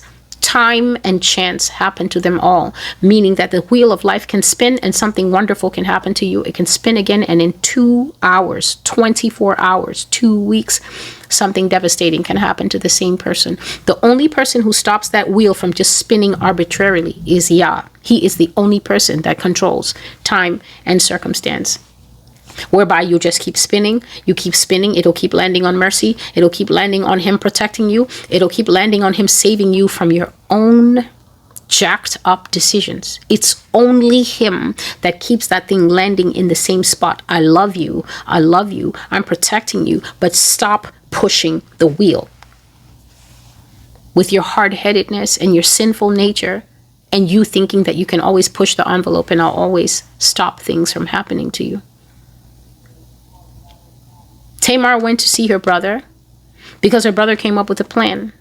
But her brother didn't come up with the plan alone. His uncle told him how to bait a woman so you can get what you want. How many people watching me now, watching me today when I put this video out, and watching me in the years to come, however long this video is tolerated to stay up, how many people are the unwitting victim of boys that planned, of uncles that planned, of dads that planned, of best friends that planned, of first dates that planned?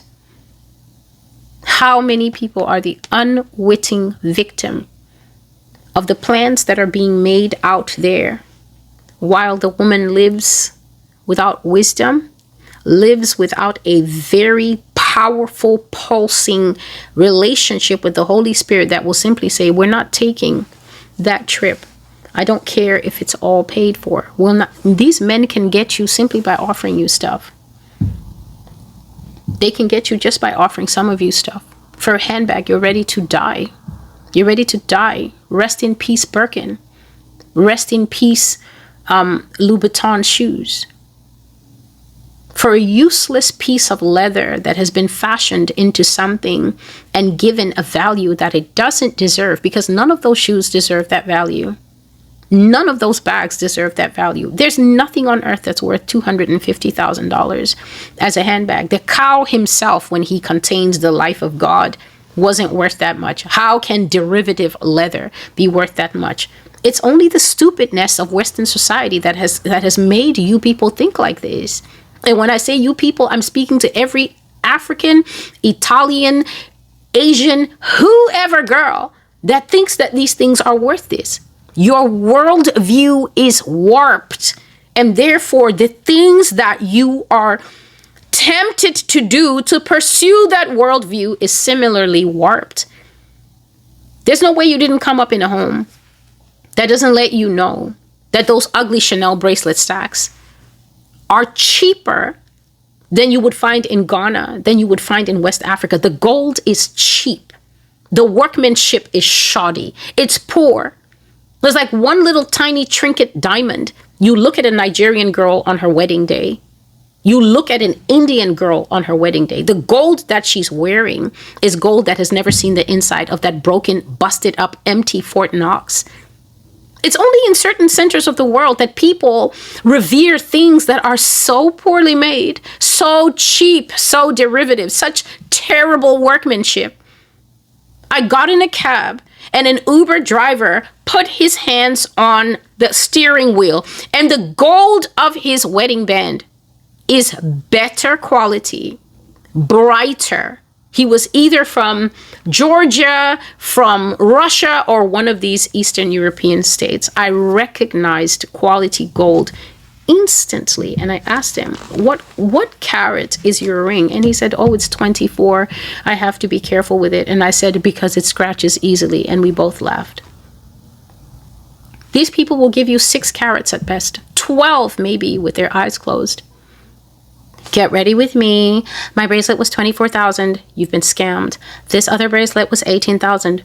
You've been scammed. This one was, I think it was 33,000. You've been scammed. For trinkets, for things, for toys, ugly toys, because you've never actually seen a Bengal girl getting married, an Indian girl getting married, a West African girl getting married, and seen what those ladies bring out in terms of ear gold, neck gold, arm gold, foot gold.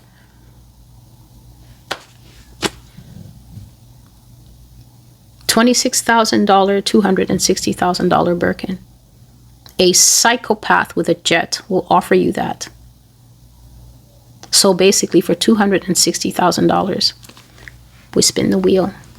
And then your mom will never see you again. A victim of the red gloves. You want stuff. You want position. You want to enter these high-minded lunch rooms where all they're discussing in those places most of the time is how to tighten the rules so that certain of you can never get in. They don't want to see you if your eyes go upward. They don't want to see you if you're darker than a paper bag. But you can't wait to scheme your way into places where you are hated, and you will always be hated. Even if the hate has to be quiet, because the laws said, in the past at least, that it has to be quiet. But those laws are about to be scrubbed. Hate is about to get very loud, as we're finding out in America currently. Red gloves are out there waiting for the daughters of Eve. And the ones who lack wisdom are going to go first. It's a different situation with these babies that are trapped in the house. Situations like this require the wisdom of God, the intervention of the Holy Spirit. They require every grandmother who's no longer working to throw herself into Psalm 109 and do her part.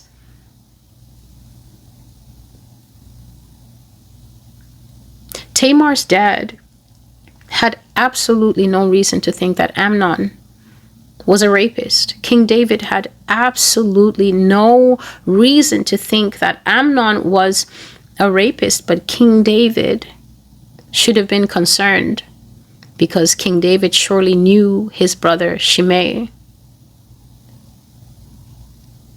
King David should have questioned the friendship between his brother's son, Jonadab, and his own son, Amnon. Amnon was pining for his sister. His half-sister, he wanted to marry her. He wanted to be with her. And Jonadab capitalized on a young man's lust and gave him a plan. They might have been 70,000 royals in a chat group. But as we can see in Tamar's example, sometimes all it takes is two men plotting on you to ruin your life forever. To have you tearing your clothes. To have you living in hiding. It says she was living in Absalom's house. Where else would she go? She was a raped woman. Who was going to marry her? That's why she said to him after he raped her and he said, "Get out!" She said, "Oh, no, you don't." She said, "This that you're trying to do, to cast me out into Israelite society, a raped woman," she said to him, "it is far more wicked than what you already did to me." She was telling him, "You're not going to destroy my life and then destroy my life." But he put her out. And he put her out because of a spiritual principle that millions of people don't know and understand. You're out there and you think that sex is just there for you to have. I have my body. He has his body. We're just going to get together. Sneaky link, type thing. It's not like that. There are powerful forces surrounding sexuality. And one of those forces is, I think it's a line of one of the movies from the old days, one of the vintage movies. It says, it's a thin line between love and hate. When you have sex outside of the marriage covenant, very easily a spirit of disdain. In the Bible, they call it here hatred. Verse 15, 2 Samuel 13. Then Amnon hated her exceedingly, so that the hatred with which he hated her was greater than the love with which he had loved her. And now you're wondering what happens to all these men when you sleep with them. He's not calling. Why would he call? He hates you. He doesn't even know why he hates you.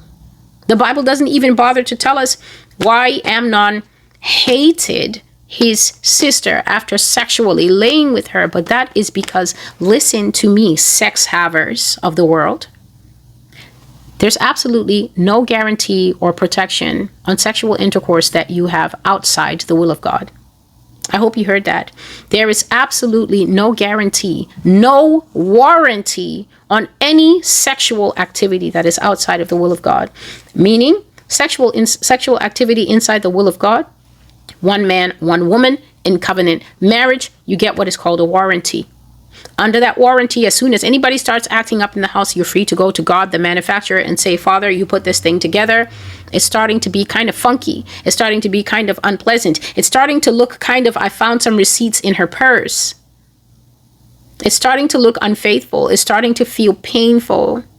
She's degrading me. He's degrading me. There's a warranty on the covenant.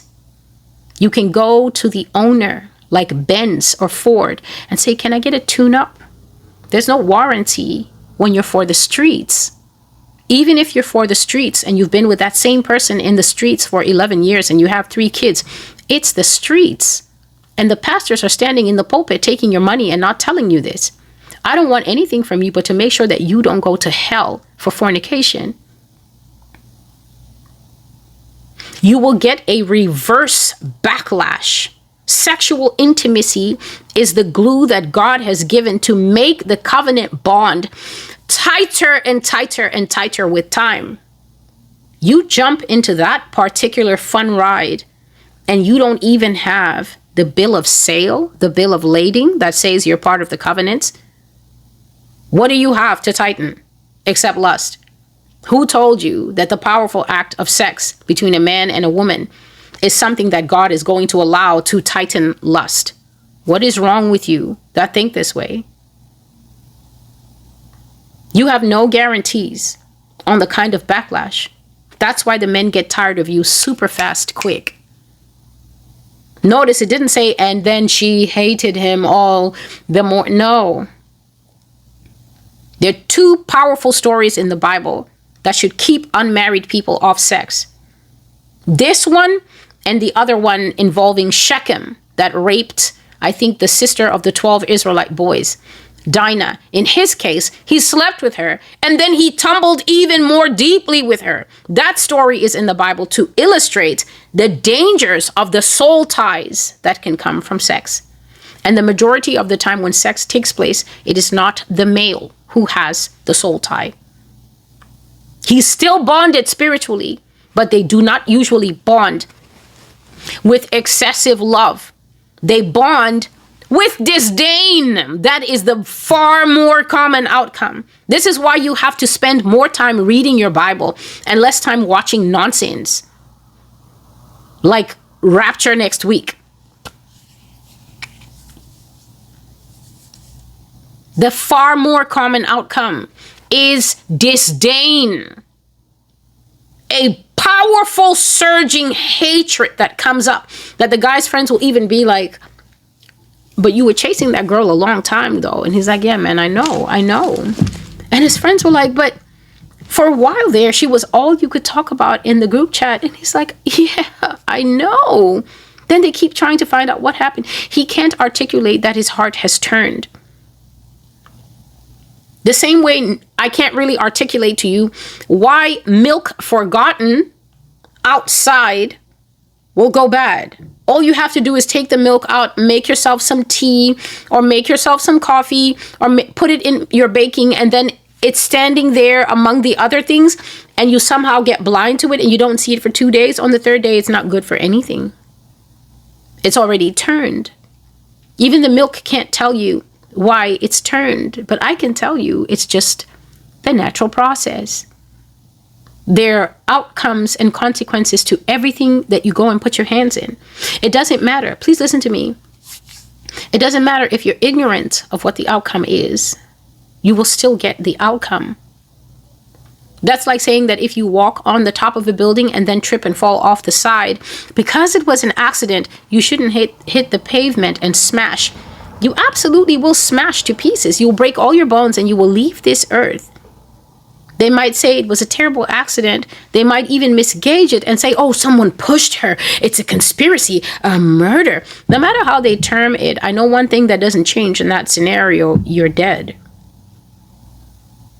There are things in this earth that if you touch them, they will burn you. And sex outside of marriage is one of them. Going to unwise locations is another one of them. The minute that guy asked to be alone with Tamar, we then have to start asking, was this the first day that he started loving Tamar? No, because other people knew, like Jonadab. Why does a man want everybody else to be put out of the room and only you stay? And then you stay. Why would you do that? Why would you go counsel with the pastor in his office and then he says, let me just shut the door here for more privacy? And then you don't say, no, I'd rather actually Mother Bodkins to be in here with us if you're going to shut the door. If you're 16, that might not occur to you because you're young and he's in a position of fiduciary care. But if you're 31 and that dude is moving to close the door and you sit there and allow it just because his first name before his first name is pastor, we have a problem. It means that in your upbringing, many steps were skipped as to preservation, because your right to preservation is not eroded because the person's first name before their first name is dad or boss or pastor.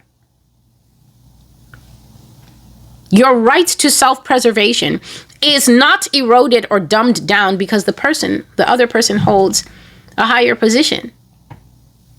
In my lifetime, I wish that somebody had suggested to me that I seem like a bright young woman who could go far. But if just nobody has ever breathed those words to me, because my entire demeanor doesn't leave room for that. My entire demeanor, the way I carry myself, the way I speak, the way I dress myself, lets you know that I take myself to be a serious person. The fact that I'm needing a job, the fact that I'm here for an interview, it doesn't leave any room for you to do shenanigans. Because if you try it, there's something about my demeanor that would let a male know that the person who will be sad in that room is not me. Should anything inappropriate be mentioned or said or suggested, someone would be feeling like his belt came off and his pants were pulled down unexpectedly, and it wouldn't be me.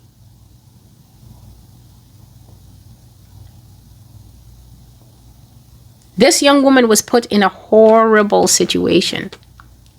It never entered her father's head.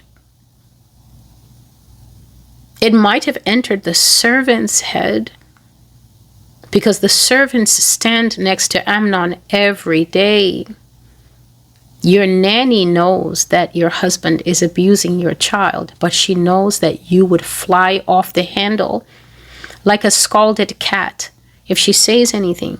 She's watching baby girl suffer, and she's stuck because she's all the way here from Philippines and she needs the job. But she knows that you're married to the devil, and she knows that baby girl is suffering, and she's staring at you with eyes that will slowly start to hate you because she's wondering, how can you bring flesh into this world and you can't see what's happening to her, what's happening to him?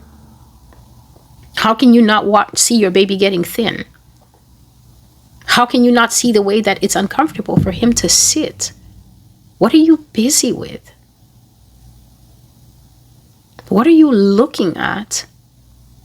What are you consumed with if it's not your children that you brought in this world? You may not even be able to piece together that the monster is in the home, but why can your eyes not see the light fading off of the flesh that you made? Why are you not checking their bodies in the bath? Why are you not aware of their demeanor from day to day, so that even if the nanny was the abuser, you would be able to detect the very obvious and graphic changes in little one's behavior when somebody has started touching them? Why do you gaslight your children when they tell you that someone has abused them? Why do you accuse them of being prostitutes who are going after your man? You go outside and you bring absolute trash from the demon holes of hell into the house and proudly call it your boyfriend. When you see his eyes looking at your daughter in a way that every woman knows is wrong, instead of breaking up with him and putting that predator out of the house, you get angry at your daughter and you tell her you're carrying yourself in a way like you want to take my man.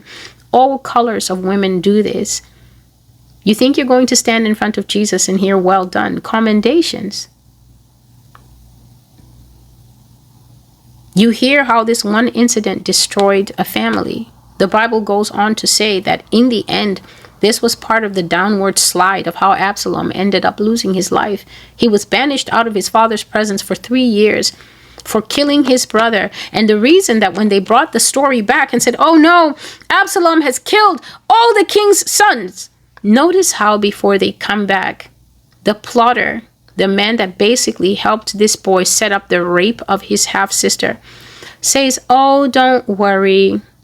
All the young men are not dead. Only Amnon is dead, for it was settled in his brother's Absalom's heart to kill him from the day he raped Tamar. Why do you not see these questionable best friends in the so-called man that you've fallen for? Why can you not see that the day you ever lose your sobriety around that man, he will rape you because he secretly hates your boyfriend? Or he secretly wanted to talk to you first? Do you not know that this earth has what is called despoilers? Do you know what it means to despoil? You can look online and simply look for the word spoil and put DE in front of it and ER at the end of it. But I would rather describe to you the character of a despoiler. He's like a boiling hyena that will never be satisfied until the entire landscape is destroyed. Despoilers are the kind of people, both male and female, who don't mind spoiling everything, even if they also spoil it for themselves. A despoiler is someone who will see a wedding cake and put his hand in it like this and quickly go out of the room 1 hour before the cake cutting ceremony. He wants to see the shock of the caterers. He wants to see the tears of the bride. He wants to see the tight jaw muscle of the groom.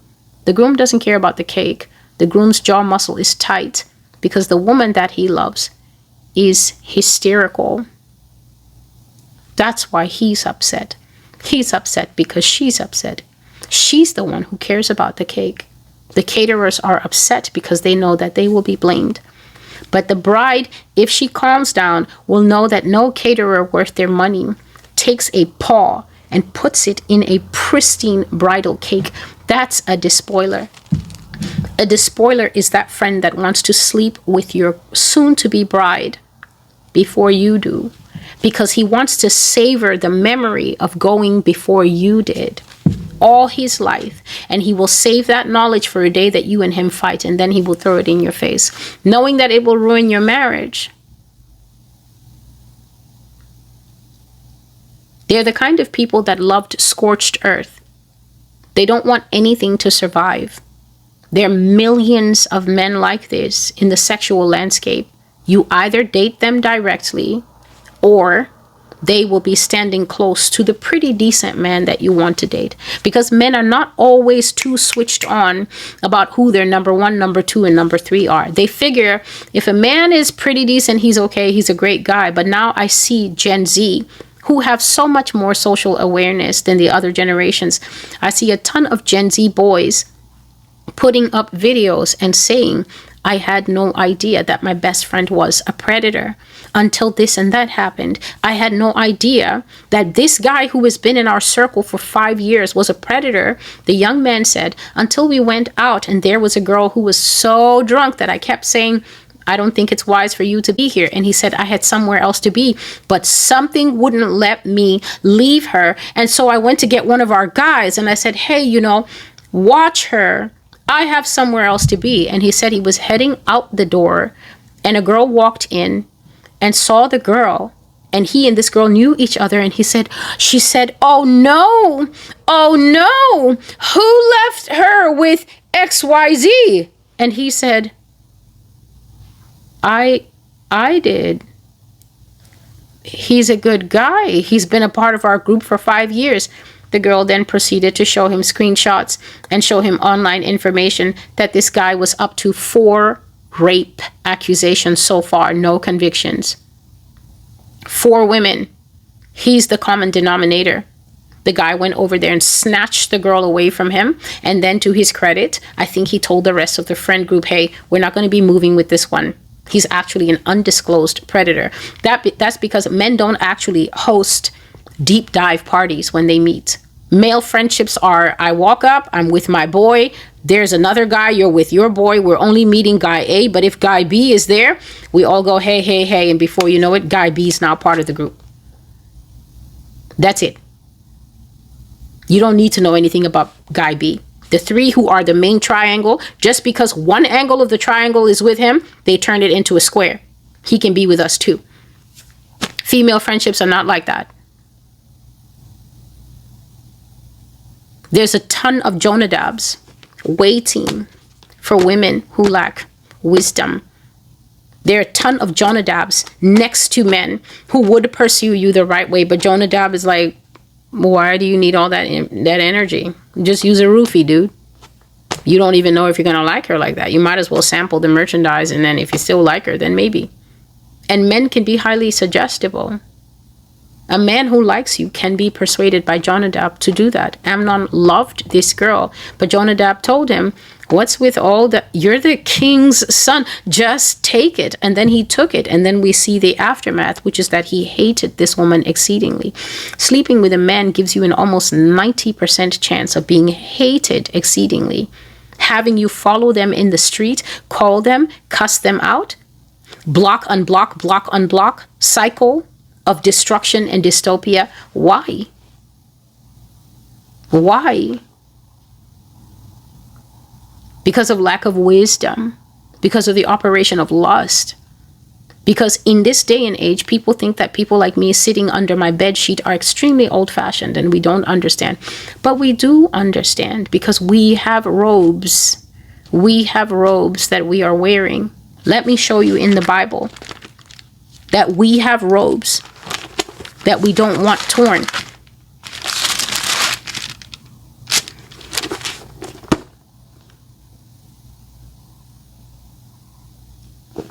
I'm in Psalm 45, and I'm reading from verse 13 to 15.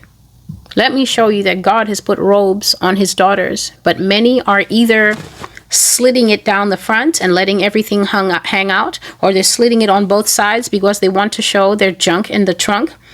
Psalm 45 and verse 13. The royal daughter is all glorious within the palace. Her clothing is woven with gold. She shall be brought in to the king in robes of many colors. The virgins, her companions who follow her, shall be brought to you. With gladness and rejoicing they shall be brought. They shall enter the king's palace. This is the picture of the female that God wants. He's not looking for melons hanging out in the front or cantaloupes swinging loose at the back. It says that the daughter is royal. Jesus is daughter, given a particular robe and is a glorious presence within the palace. So she's in her father's house. She's in her daughter position. This is not a father who will ever darken her doorway at night when her mother is sleeping to compromise her. This is a protective, keeping, loving father who has given her clothing. And it says that she will be brought in front of him in her robe of many colors with all her companions who are also virgins. So that means then that in heaven, nobody ever heard of the baddies. Nobody ever heard of the group of baddies. Nobody ever heard of the so-called good girl who wants to hang out with the baddies and thinks that she will come to a good end. And what is the end of these women? Is it tears? It says, no, they'll be brought before the king with gladness and rejoicing. They shall be brought. They will enter the king's palace. The first description of the palace is when you are actually living your life here on earth before the Father. The second one is talking about when you come in with your tambourines and you're dancing, and none of your footsteps are stepping over lava going into the second death, which is basically even worse than hell. It's the lake of fire. So to those who are women of choice, you need to examine your life. You need to examine the weed, the men, the jello shots, the places that you go that God says one day something. I've said it here many times. I've said that one day it will become a common thing, waking up to a broken heart. When you're asleep, when they put the thing in the drink, when you're asleep, when they put that toxin that I saw they put the toxin in you, you become paralyzed for a very long period of time. The toxin is working its way up, but you get paralyzed in a matter of minutes, but you don't die in a matter of minutes. That thing is working its way to its heart, but your body is still alive. It's still voluptuous. It's still warm. And I said that I saw that these men have this thing that's going to kill you anyway, but it's going to give them 3 unbroken hours with your body. And some of them will keep going after you die. You need to ask yourself, what is outside for you? You need to ask yourself why you can see the country is getting ready to go into a period of severe tumult. Why are you still outside? If you even have 2 drops of school education, did the school not teach you how to pick up signs of danger? Did you guys never have a fire drill? Did the teacher never tell you when you see this and see that and see smoke, then it's danger? Why are you not applying the signs of fire drill to your life right now? Why are you outside in the streets? Why don't you wear underwear when you go outside? Why are you 99% naked in the gym? Because your earlier socialization, Western socialization, has permeated to all corners of the world. Your earlier socialization has told you that you have rights, that you can dress anyhow, do anything. And because you have rights, well, I'm Celestial Revival. I'm a daughter of the Lord. I'm wearing my robes, and I'm here to tell you that we are now in rule-breaking, right-breaking season. You have rights. Somebody else thinks that they have the right to break that right. And if he happens to be male and stronger than you, you are going to join the Red Glove Society and be one of those who are now crushed in spirit. God bless you. This is the word of the Lord. The title of the prophecy that you have been listening to is called The Red Gloves, a story of those crushed in spirit. The date is September 19, 2025. I'm Celestial, and this is the Master's Voice. Until I see you again, goodbye.